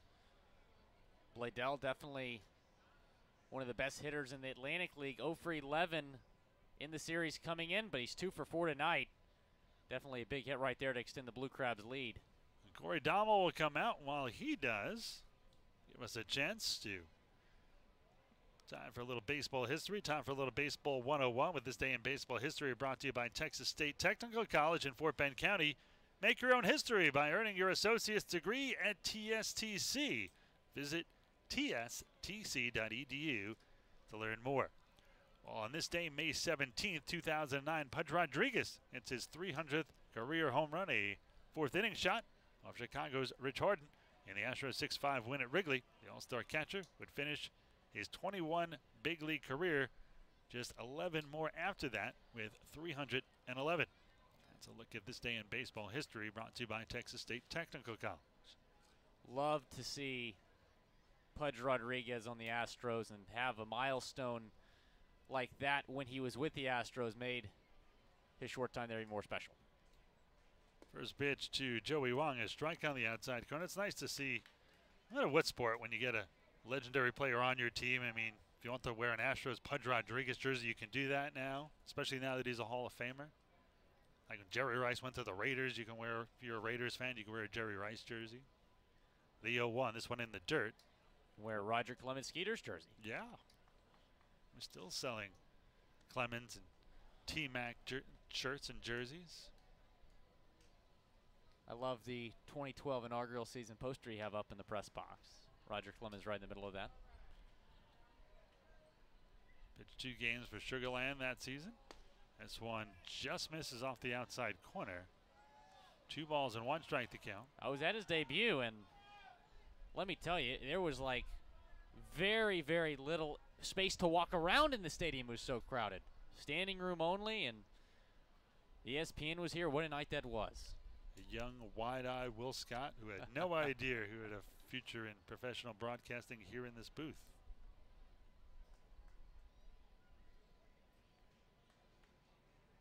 Beeler just trying to get out of this. 2 runs already in here in the 5th. Is a trailing 8-4. This one low, 3-1. Now somebody's starting to stretch out in the Skeeters' pen.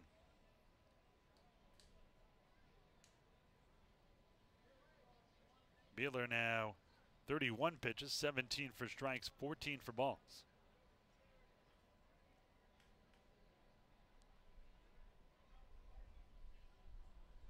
The 3-1. Swung and hit deep down the left side, but foul. Run the count full 3-2. So Bladell, who is down at first, and Garcia at second, will get a head start here with 3 balls and 2 strikes and 2 down. Joey Wong walked, scored, flat out to left, and grounded out to second. Got to play in the World Baseball Classic for Team China. The payoff pitch here to Wong. There go the runners. This one hit hard to third. Cordero has it. The runner gets around him, but he'll take the route to first. 5-3 in the putout, and that will do it. 7 men come to the plate as the Blue Crabs get a pair of runs. They get 2 runs.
66 pitches, 44 strikes. He'll face the meat of the Skeeters order, 4, 5, and 6. Albert Cordero, Anthony Jansanti, and Courtney Hawkins. First pitch here to Albert. It's one low and in, 1 ball and no strikes. Cordero, perfect night, a double, a home run, 2 RBIs and a run scored. Halfway to the cycle. Triple, always the hard part. The 1-0. Swung and slashed foul into the screen just before the Blue Crabs dug out here. Skeeters were proactive this year. They extended the netting all the way to both dugouts as they follow what the major league teams do. They were the first one in the Atlantic League to do it. The 1-1. This one is a strike on the outside corner. 1 ball and 2 strikes here on number 3, Albert Cordero. Well, you mentioned he needs a triple to have a chance for the cycle. There's a huge gap between Vaughn and Strasburger right now. If he can try to find left center field, that would help. This one is sky to left field. Will this carry going back is Strasburger? Looks like he has room. Leaps at the wall, and this one is into the corner. This could be the triple. Cordero will stop at second. Almost. If that had ricocheted, that would have been an easy triple for Cordero, and he only would have needed the single. The Skeeters only have 1 cycle in their 7-year history by Jeff Dominguez a couple years ago here at Constellation Field, but not too shabby for Cordero. 2 doubles and a home run. Thought Cordero might have thought that one was out. He's kind of jogging into second base. I was telling him, go, go, go. I want to see him get that triple for the cycle, but nonetheless, though, 3 for 3 with 2 doubles and home runs. Not too shabby. Cordero came in with 3 home runs and just 1 double. Now he's got 3 doubles and 4 home runs. In steps Jansanti. Anthony has grounded out, doubled, and scored himself. That's one a strike on the outside corner, 0-1. Skeeter trailing 8-4 here in the bottom half of the 5th inning. 8 runs on 9 hits for the Blue Crabs, 4 runs on now 7 hits for the Skeeters. Lucky number 7. It's one low and away, 1-1.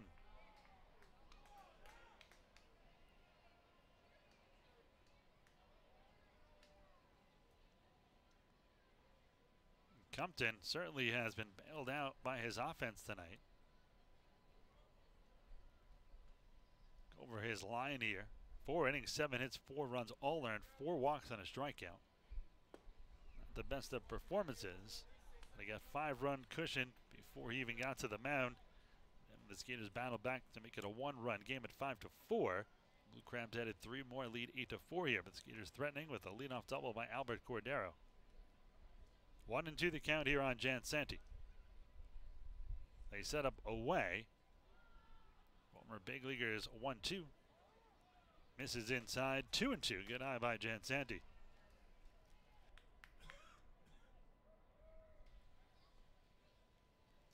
Wind blowing in hard from right center. That's why all these balls keep carrying out to left field. Comes in. His pace has really slowed down here. The 2-2. And Jansanti chases the ball low and away. He knew it. And it's just the 2nd strikeout for Compton. 1 on, 1 out now here for Courtney Hawkins, who continues to get on base. 2 walks here already. He has scored a run. Last night, that big 3-run homer. Right here, a 2-run homer would make it a 2-run game. Skeeters trailing 8-4. 243 coming in, 5 home runs, 18 RBIs. Home runs and RBIs tied for 1st in the league. Righty-righty matchup. They set up inside. This one is hit out to left field down the line. That's going to fall in for a base hit. Cordero will be waved home. He'll score easily, and the Skeeters cut it to 3, 8-5. I think he got jammed, but he put it in the perfect spot. Well over the head of Frank Martinez, the 3rd baseman, and dropped it down the left field line. Hawkins with a perfect night, 2 walks and a single. RBI number 19, so now he has sole possession of 1st in Ribbies. Hawkins aggressive right there, swinging at the first pitch. Like you said, got jammed. Found the outfield, though, for a single, and another RBI for Hawkins. Leads the Atlantic lead now. Well, Barrett Barnes has stepped in here. He has singled and had a sac fly RBI. Like you predicted, he is gotten out of this slump, it appears, in this series. 3 for his last 4 of these last 2 ball games. First pitch swung and a miss. No balls and 1 strike the count here to Barnes. Barnes has now been on base 4 times in his last 6 at-bats. The 0-1 here to Barrett. This one swung and a miss. Great slider by Compton. I think might be running out of life on his fastball. Going to that slider, he got Jan Santi on, and now gets Barnes to swing and miss. No balls and 2 strikes. Closing in on 80 pitches for Compton. Skeeters trailing 8-5. Have a run in here already, looking for more. The 0-2 down low, gets away from the catcher, and Hawkins takes off immediately. The throw gets past the second baseman, backed up by the shortstop. It's going to be a stolen base for the aggressive Courtney Hawkins. A good throw may have had him. I applaud the aggressive move, and now a base hit. Skeeters can find themselves down 2. First stolen base of the year for Hawkins. That'll be the 14th stolen base for the Skeeters. 1 ball and 2 strikes to count here on Barrett Barnes.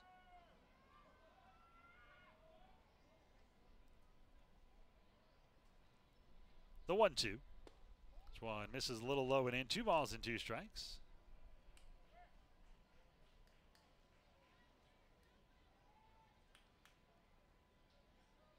Compton now at exactly 80 pitches, 49 for strikes.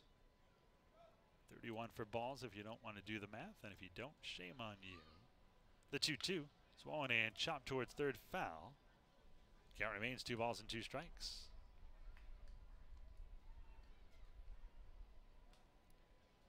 I think we were both a little bit surprised to see Compton return to the mound in this inning. Sure, he was only at 66 pitches, but really struggling tonight.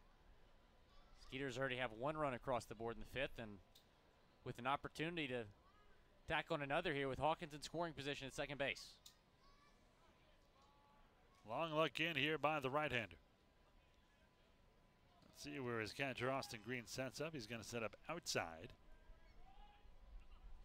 Hawkins dancing off second, and now finally time called by Barnes.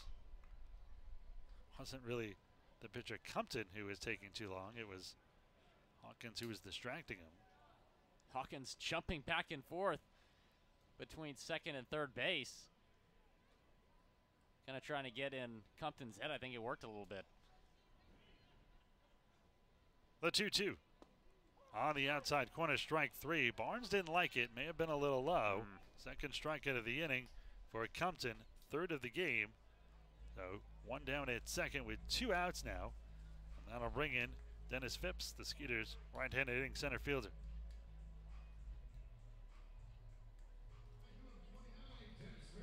Phipps, who had a sac fly, RBI, and flied out, is 0 for 1. Dennis Phipps, who we've seen a lot of power from, now would be a great time for his first home run as a Skeeter. They set up inside. This one is a strike at the knees, and Phipps didn't like that call either. Almost the same spot that Barnes struck out on. Did seem a little bit low and outside.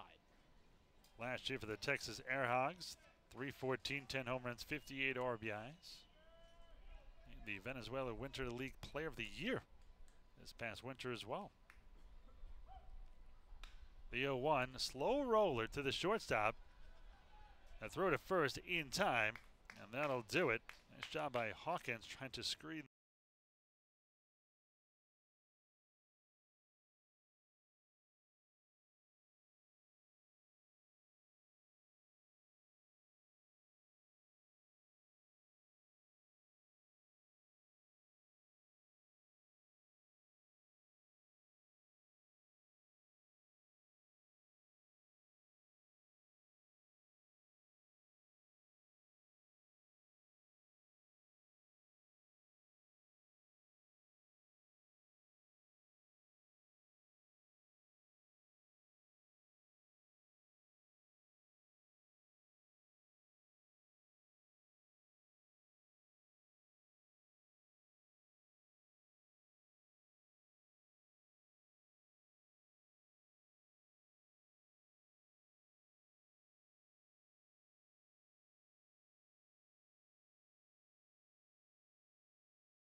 second strikeout.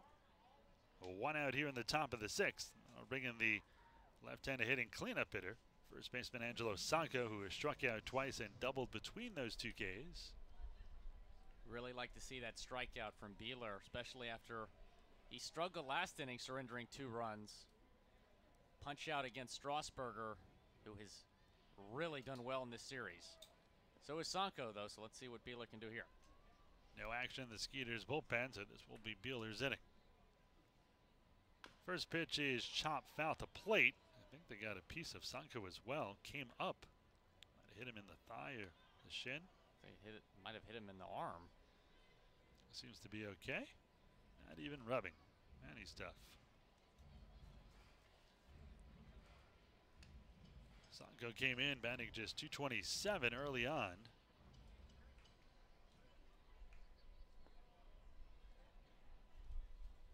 The 0-1 here by former big leaguer Dallas Beeler for the Skeeters is swung on and popped up into shallow left center field. Hawkins is there, and he'll bring it down as he backpedals for out number 2. Beeler sharper here in the 6th. That'll bring in Frank Martinez. Martinez has, this is Kalika Ka'u'alala, who came in to pinch hit for Martinez last time up. Struck out on 3 pitches. First batter Beeler faced. Skeeters are trailing 8-5 here in the top half of the 6th inning. Still plenty of time, though.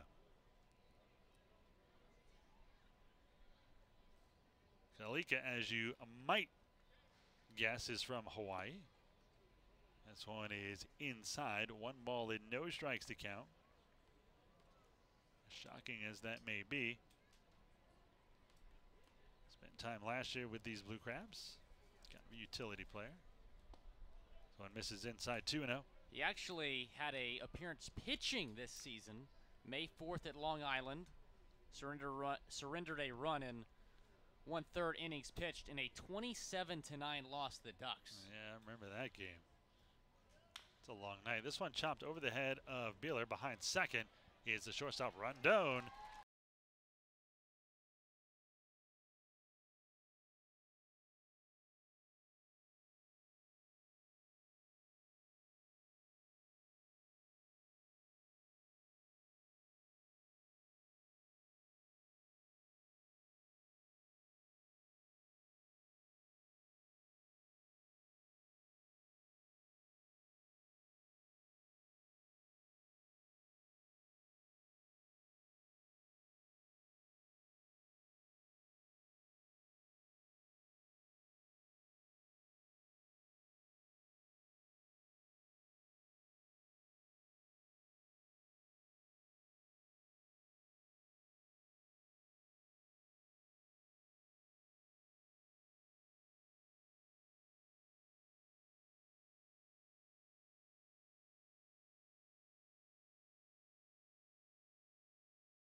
Well, we move to the bottom of the 6th inning. Skeeters will continue their comeback down 3-8-5. First pitch to the number 9 hitter for Sugar Land, Alvaro Rondon. A strike on the inside corner. Still on the hill is former big leaguer Brandon Compton. Kind of surprising to both me and Will. He has struggled, but he is still out there. allowing 5 runs through the first 5. The 0-1. It's one low, 1-1. I guess you got to risk it.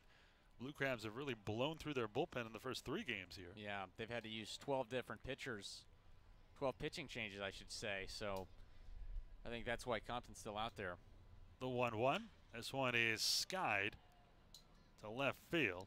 Strasburg is there just waiting for it to come down, and he'll squeeze it to his left for out number 1. Back to the top of the order with the Skeeters left-hand hitting first baseman Kyle Kubica, who's 0 for 3 so far. He's lined sharply to right, grounded out, and popped out.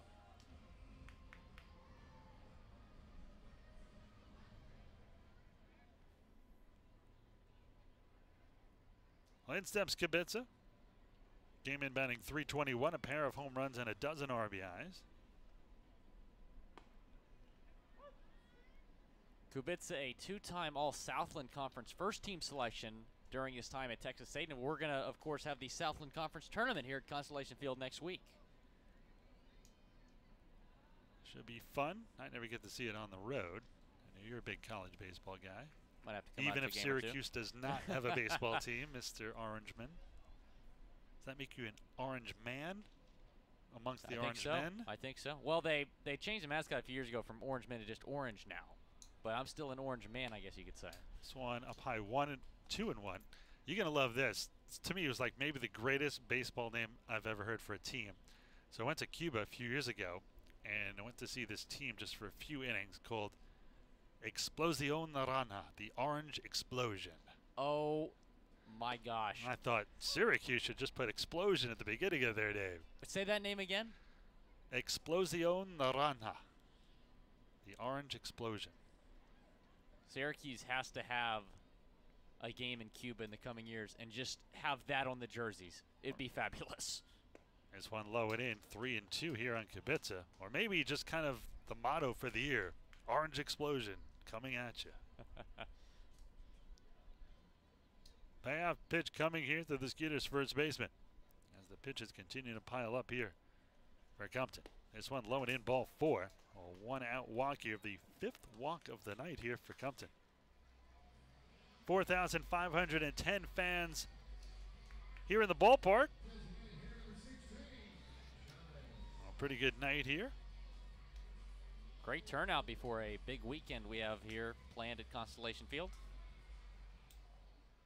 It's going to be a dandy, actually.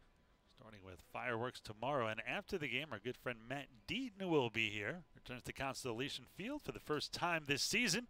We'll play live up at the Insperity Club after the game. So if you're already up there, stick around. If you're not, come on up. The always funny, entertaining, and versatile Austin artist plays everything from country to rock to 80s and even takes requests. So make sure to catch the talented Matt Deaton live in the Insperity Club here at Constellation Field tomorrow night. First pitch, a strike here to Matt Chavez, who's 1 for 3. He has struck out, lined out, and doubled last time up. There goes Kubica. The throw down to second is in time. Kubica did not get a good jump. It'll go down 2-4 on the caught stealing. Well, I like to call him Austin Green, the defensive machine, for a reason. Threw out 35% of potential base stealers last year with the Tigers organization, finishing the season with a .992 fielding percentage, 0 pass balls. The guy has a cannon and knows what he's doing behind the plate. Now 0-2 now the count on Chavez. This one swung and drilled to right center of him, but closing the gap quickly is Bladell, and that will do it. So an unconventional 1-2-3 here for Compton.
Beeler, a quick inning last time around after surrendering 2 in his first inning of work. So hopefully he's settled in, and we'll have another quick one right here. Rodriguez been on base twice without the benefit of a base hit. He was actually hit by a pitch. His first time up, grounded out to second, walked last time up, and has scored 2 runs. Officially 0 for 1. This one is a strike on the outside corner. No balls and 1 strike to count.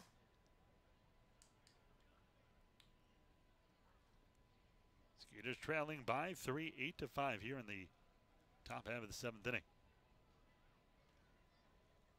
This one swung and grounded foul behind home plate.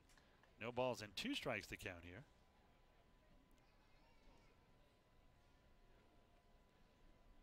It doesn't get any better than this night here tonight. Temperature continues to fall, now at 83. Be in the mid-70s by late tonight.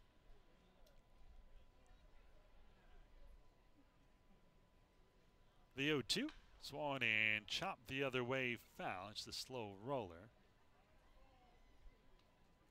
Could be on Long Island where it's about to be in the 50s. And more rain on the way. Ducks are going to have a lot of doubleheaders later in the season. It got lucky. It rained most of that weekend, especially Saturday, throughout the entire game, but not one delay.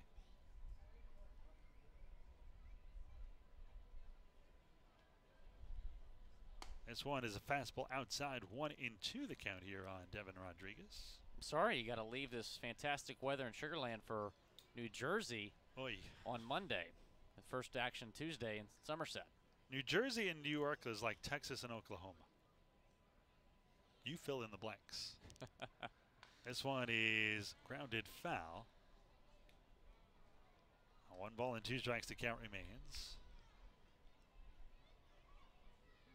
Jersey, I'll never understand their motto of the Garden State. I don't think I've ever seen a garden in New Jersey. I was in New Jersey for the first time a couple weeks ago and was quite shocked when someone started pumping my gas for me when I was trying to fill up. The entire state of New Jersey, you're not allowed to pump your own gas. I don't know what that's all about. This one is a bullet. Diving stop by Albert Cordero to his left. Gets up. The throw to first in time. What a play by Cordero. Night in and night out for a guy who is playing third base for the first time on a regular basis. Is like a Gold Glover out there. That is 5 in a row now, retired by Beeler. Cordero doing it all tonight. 3 for 3 and then making play after play at third base. A guy who's a catcher having to play third base, and gosh, he's making the most of it. Well, Pete Incaviglia saw him in spring training for the first time and loved his bat. Said, I got to get him in the lineup. You have a former big league all-star catcher, so his time there was going to be limited. Asked him if he could play third. He only actually played 14 times over the last 2 years, but he told Pete he played there a decent amount, but you'd think he'd just be kind of an average defensive third baseman, get those good reactions from the catching position, but he has been spectacular. He's an athlete. No balls and 1 strike to count here to Corey Vaughn. Beeler kicks and fires. This one low and away. 1 ball, 1 strike, 1 out, none on. Top of the 7th. Skeeters are down 8-5.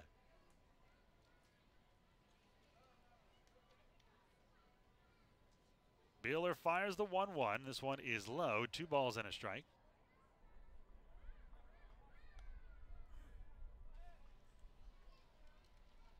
Take a look at the pitch count here on Beeler. 53 pitches, 31 for strikes, 22 for balls. He's retired 5 straight. This one misses inside, 3-1. Still no action in the Skeeters bullpen.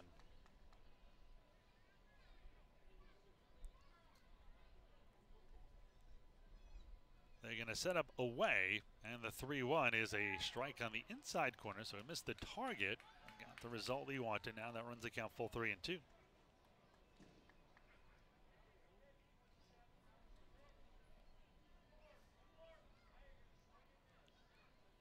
Payoff pitch here by Beeler.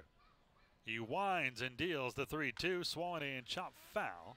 That one just past the Blue Crabs dugout, down the line, past the outstretched reach of a fan. The umpire throws it to a kid. Sorry, sir. Oh, be a 7th pitch coming here to Corey Vaughn.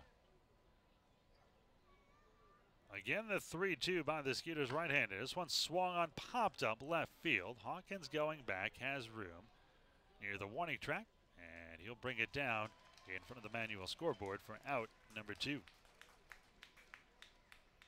Yeah, that one continued to carry. With the wind, you never know what that ball's going to do, but Hawkins staying with it, making the catch.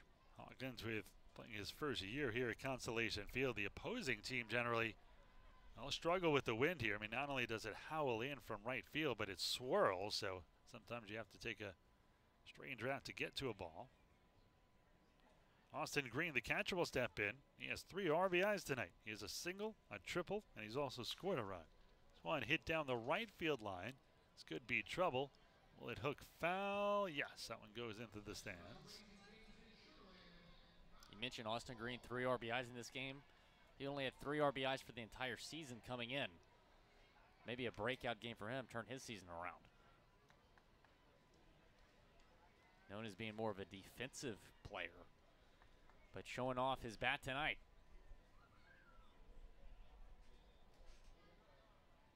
No balls and 1 strike to count here on Green. The 0-1. This one is chopped foul at the plate. No balls and 2 strikes to count.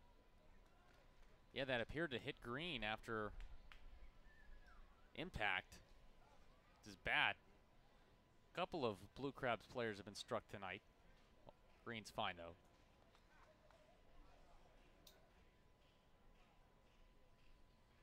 The 0-2. This one swung a hit toward second, right at Jan Sandy. He corrals it. He'll throw it to first in the second straight. 3 up, 3 down inning for Beeler.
That's a base hit for Norris, and he gets the Skeeters started on the right track with the leadoff single here.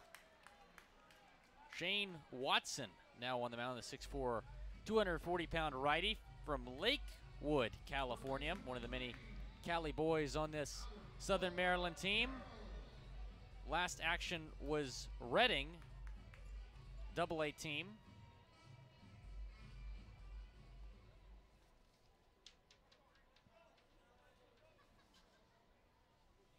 So Norris on it first. In steps Cordero, as I mentioned, 2 doubles, sandwiched between a 2-run homer, his 4th of the year. He is 3 for 3 with 3 extra base hits. First pitch to the switcher to batting here from the left side, fouls it off 0-1. You know, if the Skeeters are looking to make a rally, Shane Watson might be the guy to do it against. 13.50 ERA in 7 games this season. 6 innings, 13 hits, 9 earned runs, 9 strikeouts. Numbers not solid, to say the least. 0-1 the count on Cordero. Norris leads off of first. They set up outside. This one swung and foul tipped into the mid of Austin Green. 0-2 here on number 3, Albert Cordero. For Cordero to battle back into this at-bat. 3 for 3 tonight. Trying to start a Skeeters rally right here, down 3 runs. The 0-2 by the right-hander. This one is hit to short. This could be 2. They got a second for 1. The relay to first. Not in time. Good hustle by Cordero. The fielder's choice will go down 6-4. To replace Cordero from Norris. That'll bring in Anthony Jansanti, who is 1 for 3 officially. He has grounded the short, doubled, scored, and struck out last time up.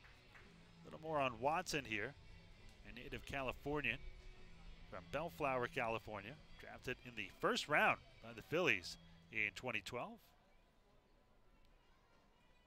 I'd like to see who is drafted in front and behind a first-round pick. Carlos Correa was the first overall pick by the Astros that year. Brian Buxton second. Those 2 guys ended up doing all right. Not too shabby. Marcus Stroman, Long Island boy, went to Duke, also in that draft. This one is clubbed down the left side, but way foul.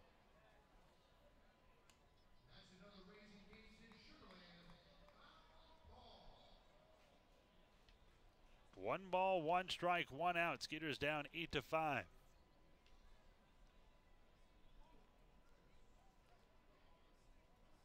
Lance McCullers picked the slot behind Watson.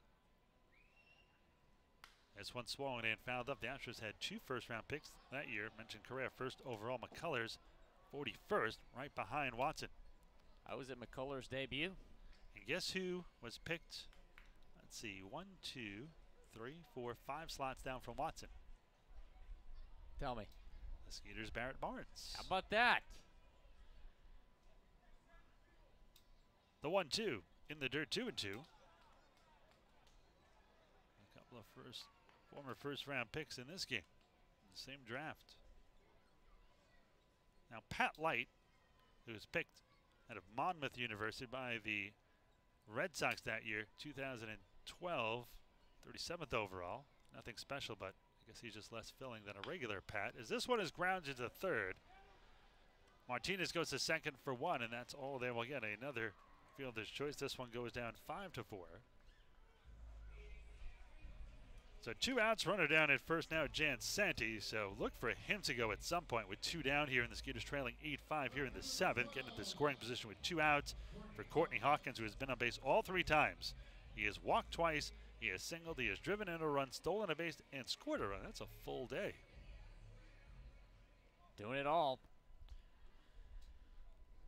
See if he can start a little 2-out rally here. First pitch here to Hawkins, fouled off.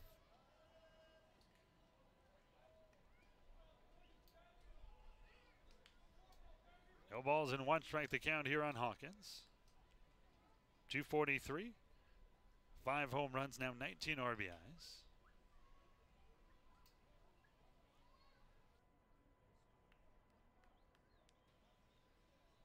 No balls and 1 strike to count.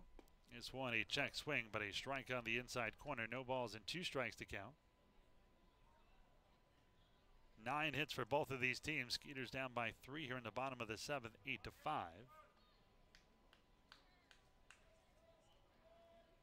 They'll set up low and away. And the 0-2. This one pounded foul down the right side. Count remains 0-2. Look around the Atlantic League. Final score from Long Island, Ducks beating the Road Warriors 4-1. And Lancaster continuing their winning ways against New Britain with a 8-4 win earlier today. And Long Island in the second game against the Road Warriors up big, 9-1 in the top of the 6th. Skeeters up 8-5 here in the bottom of the 7th. The 0-2, high and outside, 1 ball and 2 strikes.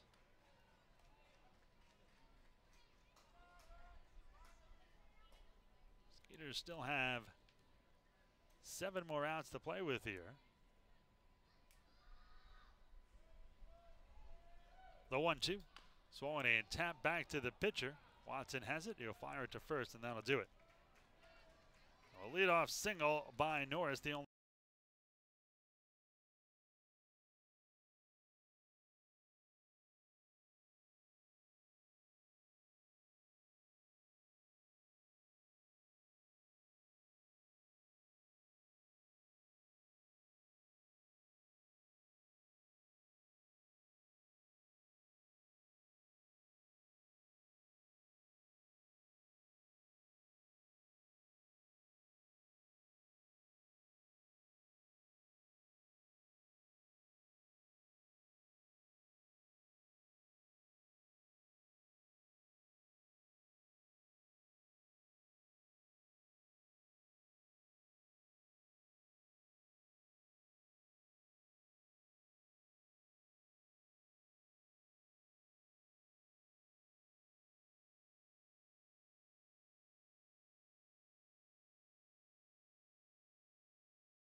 dominant most of the time. Just went through a little spell, a couple of bad outings. Looks like he is back and better than ever.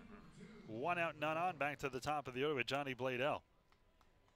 Bladell is 2 for 3. He has doubled, struck out, was hit by a pitch, and drove in a run last time up with an RBI single. He's also scored 2 runs.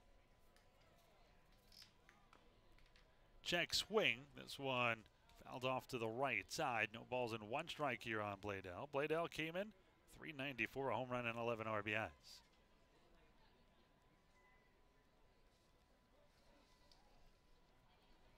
The lefty kicks and deals the 0-1. This one is a little bit low and away. 1 ball and 1 strike to count. Dan, a fastball, 92 to 95, a changeup and a curveball. This is the guy at one point in his career hit triple digits. The 1-1.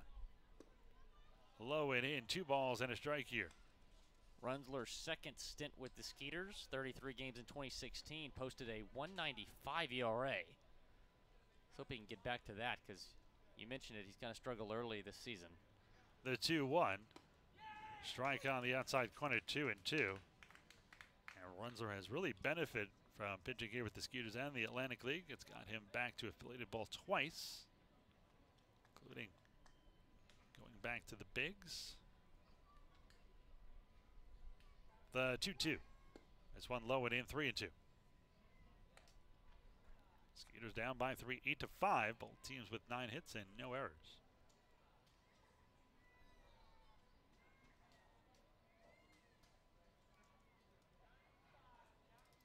Payoff pitch by Runzler is a little low, ball 4. So 1 on and 1 out here for Joey Wong, who has walked, flied out, and grounded out each of his last 2 times up. Once to second, last time up to third. So 0 for 3 officially, as he scored a run. Runzler, a California native, born in Santa Monica, went to Chaminade Prep in West Hills and went to the University of California, Riverside. Drafted twice, once by the Mariners in the 17th round in 2006, and then by the Giants in 2007 in the 9th round. Former major leaguer. Was a 2009 Baseball America First Team Minor League All-Star.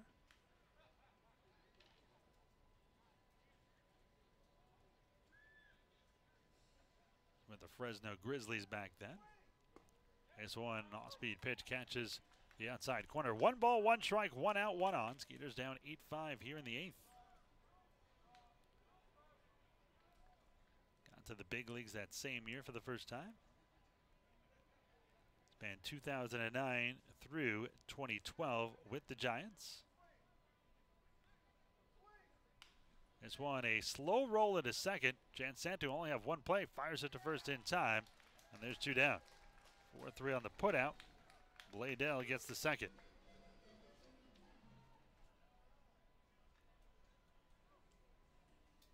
Two outs is Strasburger coming to the plate. Continuing to really play well here in Sugar Land. 2 for 4 tonight. Runzler became the 6th ever Skeeters to get back to the big leagues after pitching here in Sugar Land, joining his current teammate Hunter Cervenka, Tim Stauffer, Jason Lane, Scott Kazmir, and Ryan Langerhans. What's crazy about Lane is he's a first baseman for the Astros for many years, and he came to pitch for the Skeeters. Outfielder mostly, yep. Outfielder, yep. And he pitched and hit here. And talk about pulling a Shohei Ohtani. He did one better. He pitched, and every 4 days he played the field. Had the distinction of 9 home runs and 9 wins in the same season. Eventually got him back to the big leagues with the Padres as a pitcher. Right-handed hitter, left-handed pitcher. Lane was a great guy and fun to watch here. Part of the Skeeters in the inaugural season and 2013. This one in the dirt, gets away from Norris, tries to get a handle on it, can't. And going to third is Bladell. That'll be a wild pitch. And Norris reached at it, couldn't quite get it. Had he gotten to that ball, his first attempt, probably would have gotten the runner at third. Nonetheless, though, 2 strikes on Strasburger. Runs were split last year between AAA with the Indianapolis Indians and the big leagues with the Pittsburgh Pirates. 1-4 with a 3.05 ERA and 40 appearances with Indianapolis, and then 8 appearances last year with the Pirates. No record and a 4.50 ERA. 2 balls, 2 strikes, 2 outs. Runner down at third, and Johnny Bladell, a former big leaguer himself. Skeeters down by 3, 8-5 here in the top half of the 8th. The 2-2 swung on and missed, strike 3. Runzler blows a high foul.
First pitch, a fastball low and away.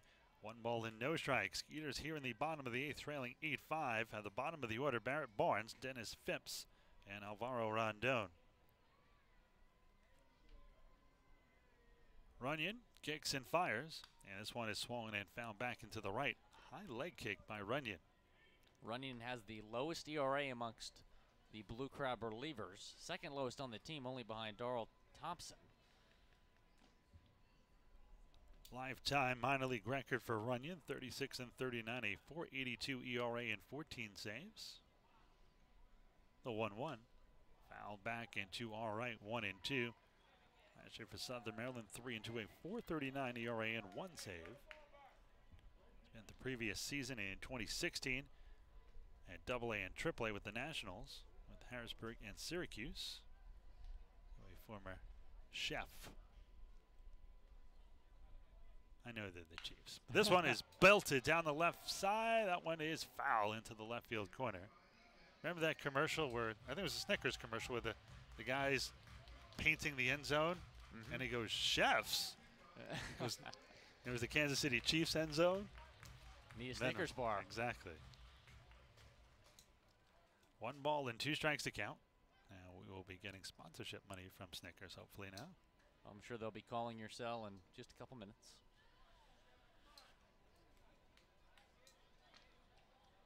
1 ball and 2 strikes.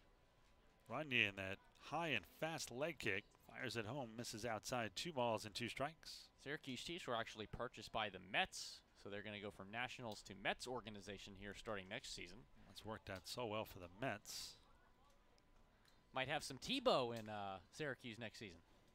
See how he does in cold weather, Mr. Florida. This one outside, 3-2. It's funny you say that. He was really struggling earlier in the season, hitting as Shocker. low as a .055, but he's gotten all that. He's gotten that average up to 250 now, so doing a little bit better in Binghamton.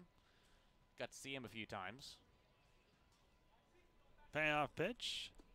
Low and away, ball four. Great at bat by Barnes, and another walk to the league's walk leader. Now his 18th walk of the season. So Barnes gets the Skeeters started on the right foot, down 8-5 with a leadoff free pass. Dennis Phipps will step in. One more gets on, the tying run would come to the plate. So far, Phipps is 0 for 2. He had a sac fly RBI. He flatted to left and grounded out to short.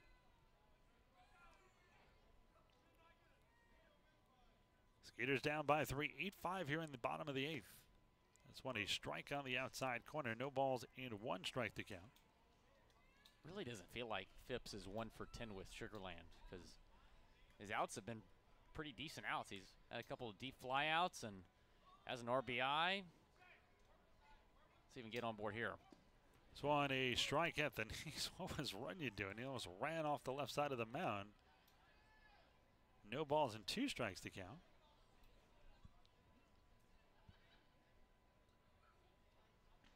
Early on in his career, he was a starter. Really struggled in 2009 with the Burlington Bees in the Midwest League as a starter, 5-11 with a 6.60 ERA. He snatches this one out of the air. The throw to second is wide, and the ball is dropped by the second baseman, Edwin Garcia. And instead of a double play ball, the pitcher Runyon turns it into an error, and first and second, and nobody out. Now the tying run comes to the plate. We saw a costly error last night that led to a 3-run homer. That was the difference in the game. Let's see if it is here tonight again as Alvaro Rondon steps in. Yeah, Runyon, not sure if he lost his balance or just got too excited on that throw, but that was a routine double play. Didn't even get close to Wong, who was at second trying to make that double play. I see that throw. I always think of Mariano Rivera in the 2001 World Series, a great fielding pitcher. It is very hard to hit a moving target and throw it to the base when the infielder is not at it. It's very difficult to throw from the mound as well. So now the Skeeters have a big opportunity here. First and second, nobody out for Rondon. Skeeters trailing 8-5 here in the 8th. Rondon 1 for 3. He has singled and flatted to left at least the last 2 times up, and he squares the bunt here. That was bunting for a hit though there. Fouls it off. No balls and 1 strike to count. You like the bunt move there? I do. He's batting from the right side. Even if he gets out, Skeeters would have 2 runners in scoring position if it's a good bunt. And he's speedy, so you never know. He might be able to beat out the throw. Frank Martinez at third, a little bit in front of third near the cutout now. Kind of deep for Rondon. The 0-1 here by Runyon. A double take to second comes home. And this one way inside as Rondon lifts up the hands and ducks back the knees, 1-1. Alvaro came in at 191, no home runs and 4 RBIs. The runners can advance right here. You got the top of the order coming up in Kubica. Skeeters only down 3 runs within striking distance. This one swung a high chopper right side. The first baseman Saka goes to second for 1. That's all he'll get. Well, first and third with 1 out now as we go back to the top of the order as the Skeeters turn the order over. Some big hitters coming up here, starting with Kyle Kubica. Yeah, even with that out, still got a very good chance to potentially tie this game. Kyle Kubica comes up is a potential game-winning or game-tying run. And you got Chavez and Norris to follow. Got to get at least 1 here with a runner at third and only 1 away. Then you would need only a pair in the 9th, or possibly more if Kubica can get another one of his patented doubles. He is second in the league in doubles with 8. Walked last time up. He is 0 for 3. Skies this one to left center field, but playable. The left fielder, Strasburger, is there in front of the warning track. Plenty deep for Barnes to tag up. The throw to second is not in time, and that would have been detrimental because Barnes was coming home very slowly and would not have crossed, and the run wouldn't have counted. A big move by Rondon. Barnes needed to come home a little bit quicker, but now a 2-run game. Sac fly RBI by Kubica, his 13th of the season. If it was anybody else on the Skeeters team that tried to tag, I think he would have been out. But Rondon with his speed and a fantastic slide into second base keeps this inning alive for Sugarland. Well, Matt Chavez will step in. Despite his unbelievable start, just the one home run. You'd love to see number 2 right here with the wind blowing out hard to left field here tonight. It's one a strike at the knees, 0-1 the count. He's 1 for 4 tonight with a double. Came in as the second leading hitter in the Atlantic League at 443. In the top 5 in 7 different categories. He set up outside here. And the 0-1 by the right-hander Runyon. He kicks and fires. Fastball misses a little bit high and outside, 1-1. In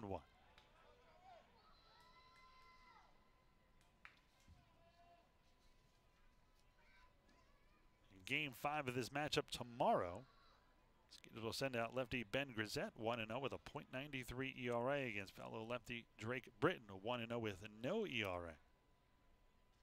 The 1-1. Swung and fouled straight back into the screen, 1-2. It's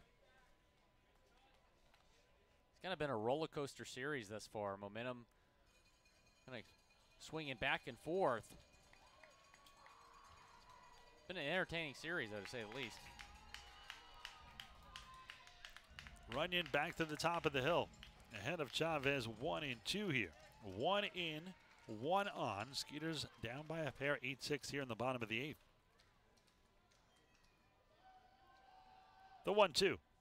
Swung and missed strike 3. A slider low and away. Chavez chases it.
Have been scoreless, but that 4-run inning kind of bumping up his ERA.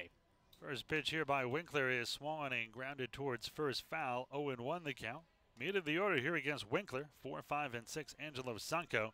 Frank Martinez, Devin Rodriguez, and Winkler really needs to put up a scoreless inning here. He's got to run, pull within 2. Bottom of the 9th. Skeeters only have 3 outs left, so you don't want to be any further behind, and scoreless frame can continue that momentum here. Mentioned really one bad outing. That was 2 outings ago on Long Island in the Skeeters 6-0 loss. He went a third of an inning, allowed 4 earned runs. Those are the only runs he has allowed in 7 innings. So you look at that 5.14 ERA, pretty deceiving, because outside of that his ERA is 0. This one is low and in, 1-1. Last time out against these Blue Crabs in the Skeeters 4-2 loss the other night. 1 inning, no runs, just 1 hit, no walks, no Ks. Faced 4 batters. And opponent's batting just 154 against them, so really just that one bad outing. This one swung and a miss, that a ball in the dirt. 1-2. Got a chance to talk to Kyle yesterday. Went to high school just a mile down the road at Kempner, and he said his parents walk to the Skeeters games. How about that? So do I. I'd like to know where they live. Probably one of the houses out here. It's really been great to watch this area grow, and the stadium was the first phase of redoing this area, then all the housing and the sugar mill next. This one high and tight, which should be a lot of fun. Kind of like a Sugarland Town Square Part 2, and kind of keeping all that history and building things into the sugar mill. Going to be a hotel from the old office there. I was born in 98. I think there's only 50,000 Sugarland. Now you get over 100,000. The 2-2. This one on the outside corner, strike 3. Winkler paints the outside corner. First strikeout for Winkler, 1 out, none on for the switch hitting Frank Martinez. Martinez says, this is again Kalika Ka'u'ala'ala. 0 for 2 since coming in for Martinez. He has struck out and grounded out, which is exactly what Martinez did. Winkler a fastball, 90-93, a changeup and a slider. This one a bullet down the left field line, hooks foul into the Wells Fargo Picnic Plaza. No balls and 1 strike to count here. Skeeters are down a pair, 8-6. Looking ahead to the bottom of the 9th. Good hitters coming up 3, 4, and 5. Norris, Cordero, and Jansanti. The 0-1 from Winkler. This one fouled off to the right side this time, 0-2. So Winkler moving it around the plate. Ka'u'ala'ala. Ka'u'ala'ala. Is that it? Almost had it there the first time. Ka'u'ala'ala. You've seemed to nailed it. I'm getting there. Yeah, well, it's 2 years trying to pronounce it, so don't be that impressed. They set up outside the 0-2. Swollen in, grounded toward short, charging is Rondon behind second, spins, fires, and they got him. What a play and a great stretch at first by Kubica. That is a highlight right there. Defensive play perhaps of the year from Rondon. Throwing, falling to his knees, making the play, and that's a big second out. So 2 down, none on for Devin Rodriguez. Rodriguez been on base twice. He was robbed last time up on a great play by Albert Cordero, who stabs the ball diving to his left at third. He has walked, grounded out, was hit by a pitch, and he scored 2 runs. Skeeters down 2 here in the top half of the 9th. First pitch by Winkler, fastball strike. No balls and 1 strike to count. 8 runs on 9 hits for Southern Maryland, 6 runs on 9 hits for the Skeeters. The Blue Crabs have committed 1 error. The Skeeters have not.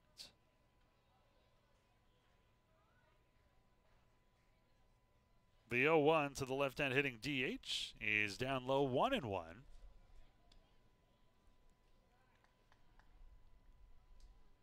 That win as strong as ever. That could come into play in the bottom of the 9th. Winkler leans in for the side. They'll set up outside here, and the 1-1. Swung and slapped down the left field line. This one's going to get into the corner. That one's going to rattle around. Rumbling around first, heading for second is Rodriguez. It's going to be a 2-out double here.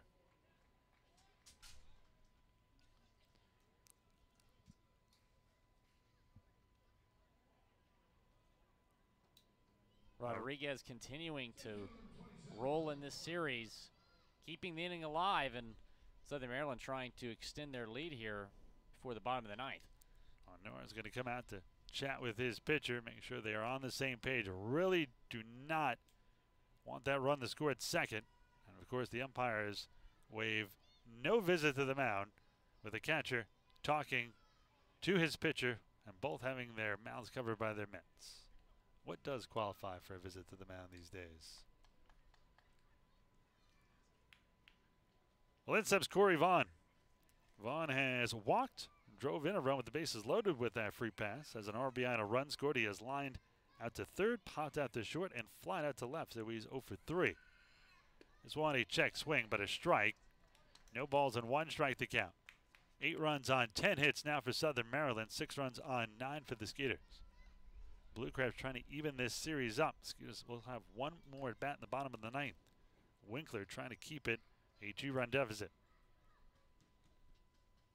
Winkler from the stretch looks at the runner at second and comes home. This one a strike at the knees, and now Winkler ahead, no balls and 2 strikes to count here. Corey Vaughn raising his average from 204 to 250 after yesterday's 3 for 3 performance, but still looking for his first hit tonight. If he gets one right here, Blue Crabs have a 3-run lead, but down in the count 0-2 against Winkler. Winkler, 13 pitches, 10 for strikes. The 0-2, a little bit low, trying to get him the chase. Good waist pitch there by Kyle. 1 ball and 2 strikes to count.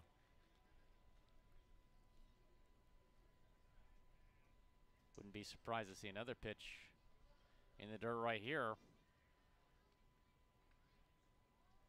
I'll look for an off-speed pitch here. Maybe something low and away.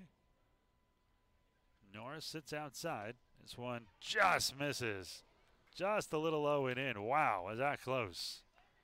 Either Vaughn was completely fooled and took a chance, or he just missed it. 2 balls and 2 strikes with 2 outs. Runner down at second. Skeeters down by 2, 8-6 here in the top half of the ninth.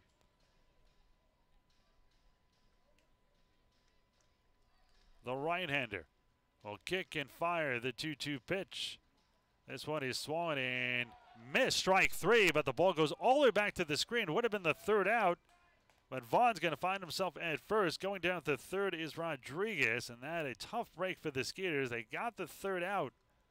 This inning will continue here on a drop 3rd strike as Vaughn finds himself at first. Probably going to be a pass ball. Norris just missed it on an inside pitch, but had to avoid the swing of the bat. Yeah, that was up and in, but Norris probably should have gotten it. Unfortunate for Winkler, thought he had strike 3 and could have gotten out of this inning. They got runners on the corners, and Austin Green, who's 2 for 4 tonight, now up for the Blue Crabs. A single for Green, a triple for Green. He has driven in 3 and scored 1. He's 2 for 4. He's also grounded out twice, once to 3rd, and last time up to 2nd. First pitch by Winkler, a strike down the middle. No balls and 1 strike to count. Skeeters down 8-6. Blue Crabs threatening for more here, with runners on the corners and 2 down. The 0-1. This one is just inside. 1 ball and 1 strike to count. What do you think about a rule where not on the 3rd out, so the drop 3rd strike guy gets the first, you can't end the inning, but if there was 1 out, making it 2 outs and the runner gets the first? I would like that rule because he did strike out, but there wasn't an out recorded on the board, unfortunately, for the Skeeters.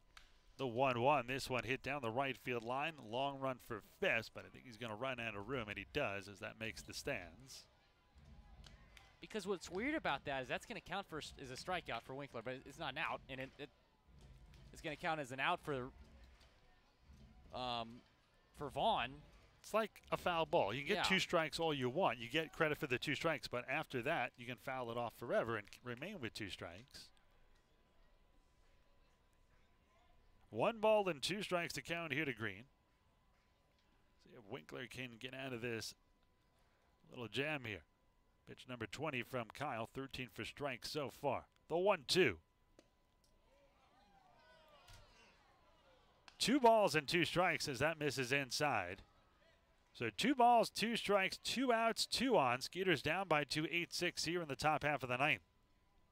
The second time Winkler thought he was out of this inning.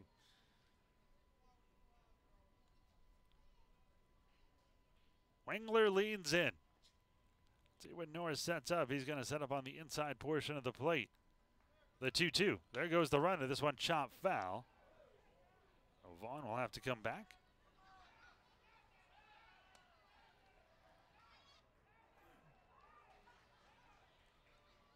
"21 pitches now for Winkler. Good 2-to-1 strike to ball ratio. 14 strikes, 7 balls.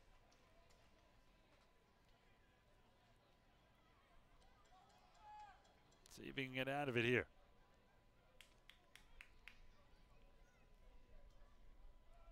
The 2-2 by the Skeeters right-hander. He'll kick, fire, and this one is down low. Swiping second is Vaughn, no throw. I don't know if that'll quite be a defensive indifference here with a 2-run lead, but there was no attempt, so it can be called that.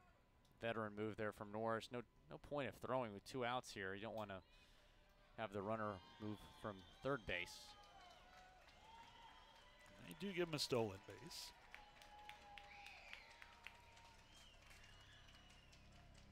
A 3-2 pitch coming here to Austin Green. Payoff pitch here by Winkler. Swung on, a little blooper into left center field. This one's trouble. It's going to fall. This is going to be 2 runs. Rodriguez scores. Vaughn scores. And now it is a 4-run deficit for Sugar Land, 10-6. That is a killer. A 5 RBI night from Austin Green. Only had 3 total RBIs coming into this game. Puts up 5 tonight, and that might be the dagger right there for Sugar Land. That'll be the number 9 hitter, Edwin Garcia. Garcia has singled twice, an infield single and an RBI single. He has walked and struck out. He's 2 for 3.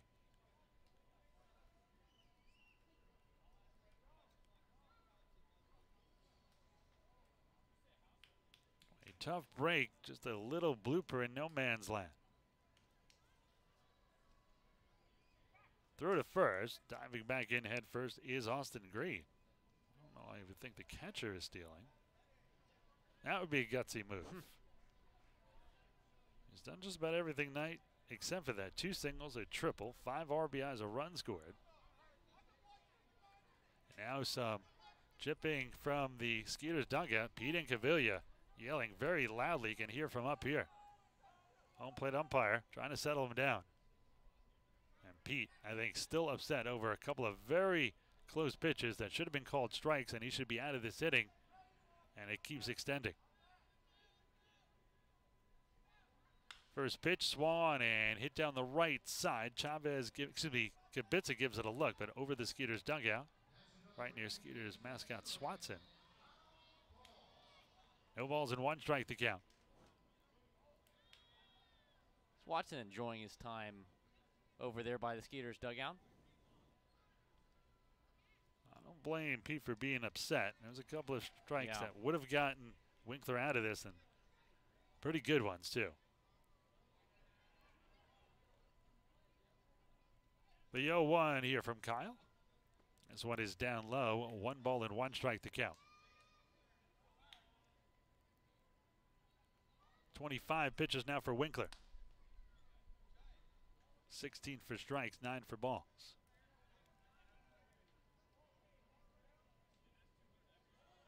Skeeters are trailing 10-6.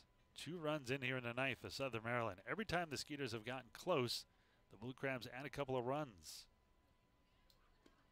This one is low. It's like chasing a kid, and just when you're about to grab me, turns the other way. Blue Crab, like Were you one of those kids? Oh, Are you still one of those kids? Maybe. I'm gonna chase you right out of here in this broadcast booth. Yeah, you got, like you said, you got to credit the Blue Crabs for responding. Had an early 5-0 lead. Skeeters came back, and then Blue Crabs now a 4-run lead. The 2-1. This one, fastball misses outside. 3 balls and a strike here.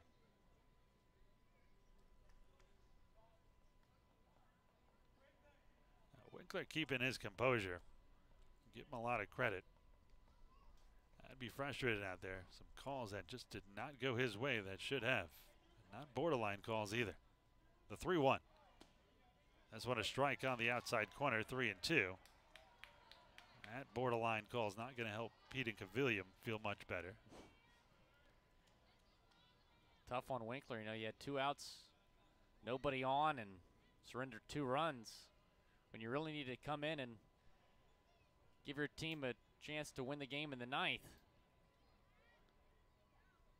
Payoff pitch coming here by Winkler. They set up inside. This one on the inside corner, strike 3. And finally won his way, but too little too late. But Winkler, give him credit, keeps his composure. We got to keep our composure. Strikes out the side, but 2 runs cross. Bottom of the 9th when we come back. Skeeters will have.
Already saved 1 in this series. There's a strike here to Derek Norris, 1-1. Norris been on base 3 times, 2 walks and a single. He's also grounded out. He's 1 for 2. The 1-1.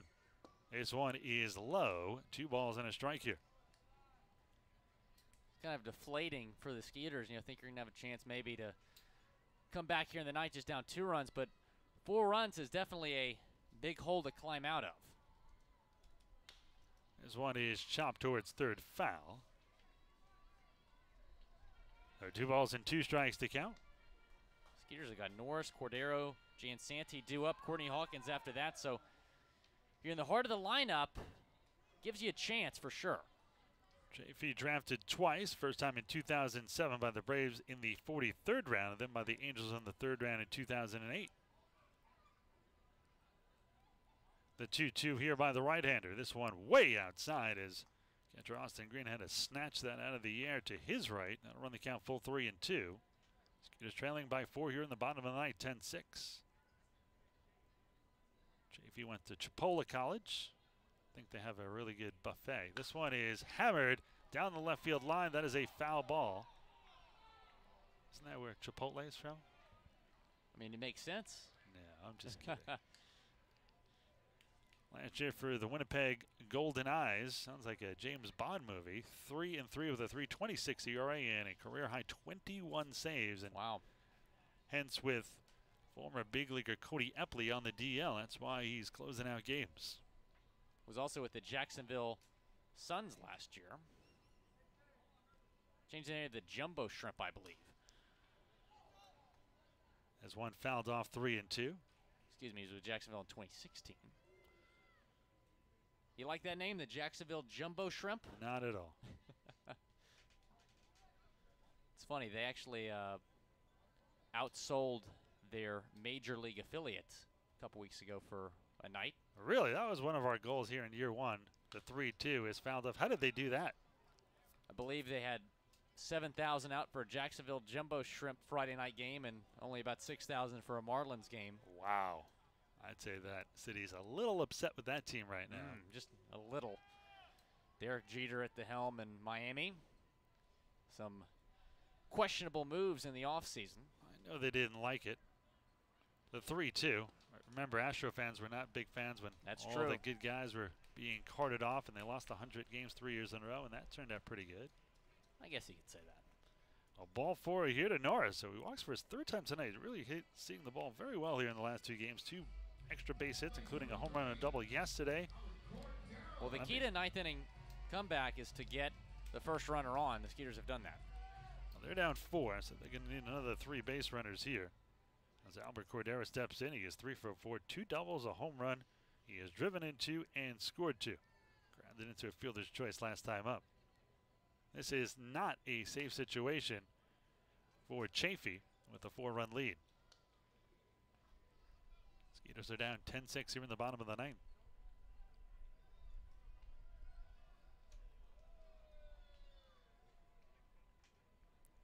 Chafee in his career 35-33 with a 4.87 ERA. The 0-1. This one, a fastball misses inside. 1 ball and 1 strike to count.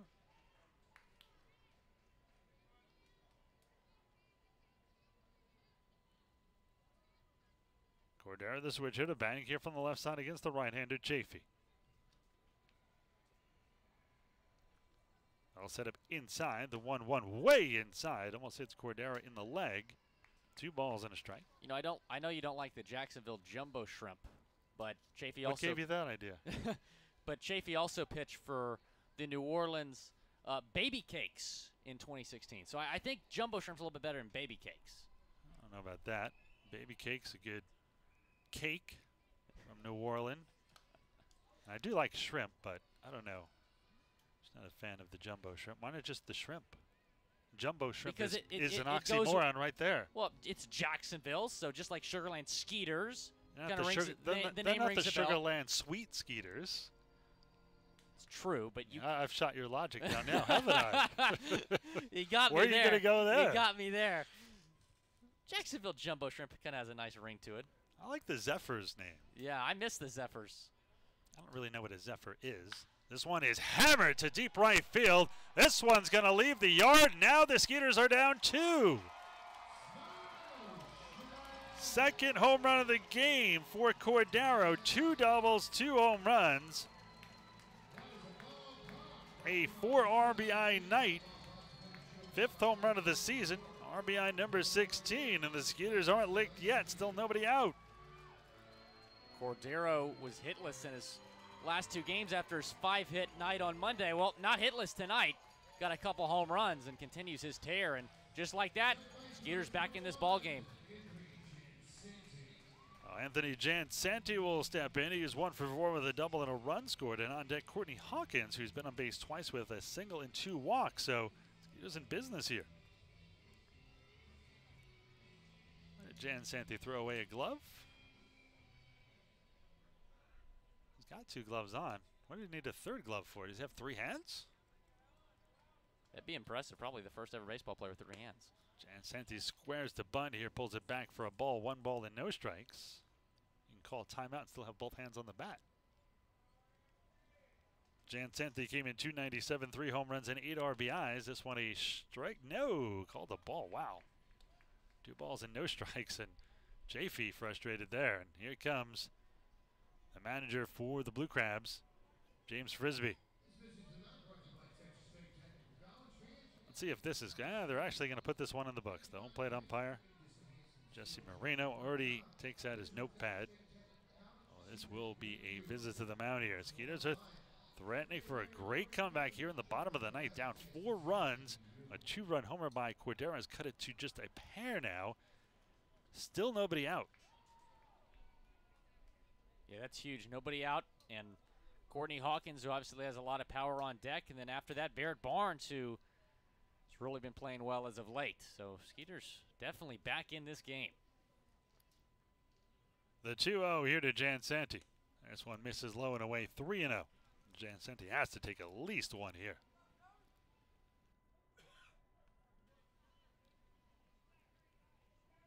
Yeah, I think you're right. Base runners are crucial right now. The 3-0, this one low and away, ball 4. And the Skeeters bring the tying run to the plate. Still nobody out here.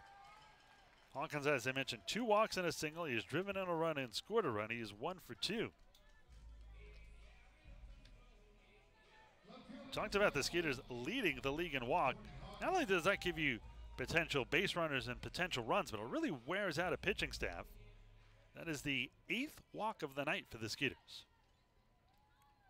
Now Hawkins steps in, 243, and he can be a difference maker here, game changer. 5 home runs, tied for the league lead, leads the league in RBIs with 19 with his RBI single here tonight. First pitch fouled off, 0-1 the count.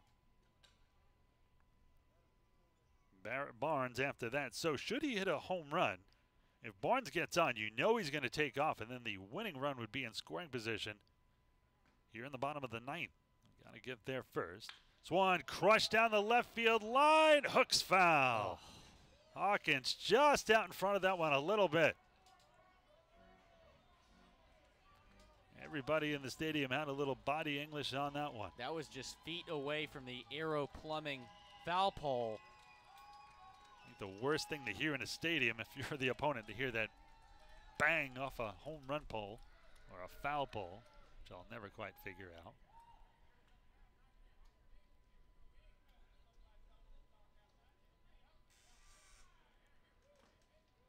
The Yankees in the World Series in '96, Fred McGriff hit one off the right field foul pole in Yankee Stadium, and the crowd went silent all of a sudden. Swan a strike on the outside corner, 1-2. Skeeters down by 2 here. They have scored twice. After the Blue Crabs scored 2 times themselves in the top half of this inning. Check swing in the dirt. He didn't go. That'll leave the count at 2-2. They appeal. He did not go. I'm a little bit surprised they didn't opt to keep running in the game. He has the lowest, like I said, the lowest ERA amongst all the relievers. That's the right move by a manager. You got to go with your closer, even if it's not your regular closer. When you have a lead in the ninth, that's fairly close. I mean, not a safe situation. You know, take any closer. Take, you know, Chapman for the Yankees. We have a 4-run lead, and Dave Robertson's pitching well as this one is grounded to the 3rd. This could be 2. They go to 2nd for 1. The relay to 1st, not in time. Great hustle by Hawkins. Give him a ton of credit. He went in head first to 1st to stay out of that double play. I feel this choice will go down 5-4. You can erase Jansanti, and insert Hawkins at 1st. But if Chapman's your closer, you don't leave Dave Robertson in just because he struck out the side. I mean, your setup man, and your closer's your closer.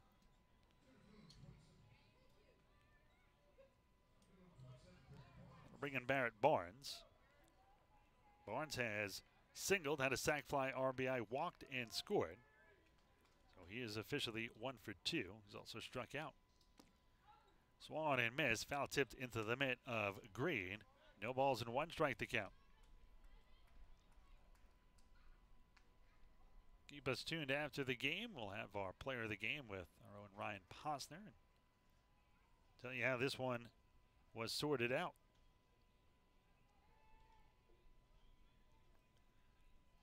Tomorrow, a great night here. Friday night fireworks, Pink in the Park. Matt Deaton after the game as well upstairs in the Insperity Club. He is a ton of fun and actually extremely funny musician. Talented as well. 1 ball, 1 strike, 1 out, 1 on. Skeeters trailing by 2, 10-8 here in the ninth. It's 1 high, 2-1. Game closing in on 3.5 hours old. Or young, depending on how slow your night was. Baird Barnes can reach here. You got a power hitter and Dennis Phipps on deck. The 2-1 fouled back towards the screen, 2-2. Phipps would serve as the game-winning run if Barnes gets on here. So 2 balls, 2 strikes, 1 out, 1 on. He is looking for a game-tying home run. This one will hit Barnes in the back. He will be on base for the 3rd time. Luckily, an off-speed pitch hit him right below the neck between the shoulder blades. And now, walk-off opportunity here for Dennis Phipps. Never say die, Skeeters. They are never out of a game. It's unbelievable. You know, even the game they lost on Tuesday, they battled back in that game. James Frisbee comes out to talk to his pitcher. This might be all here for Chafee. It will be. He's already made 1 visit to the mound. He does not look happy here.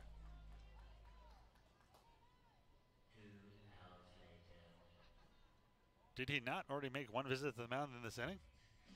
He did, but like you said, what counts as a visit to the mound these days? Yep, that is going to be all as a new pitcher is jogging in from the bullpen. Now we'll take a break. We'll find out who the new pitcher is when we get back. Skeeters threatening. Runners on 1st and 2nd. Only 1 away, and they're down by 2, 10-8. Back in a moment.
Now on the mound for the Blue Crabs going to be Craig Stem trying to close this one out. 6'5", 230-pound righty out of Hermitage, Tennessee.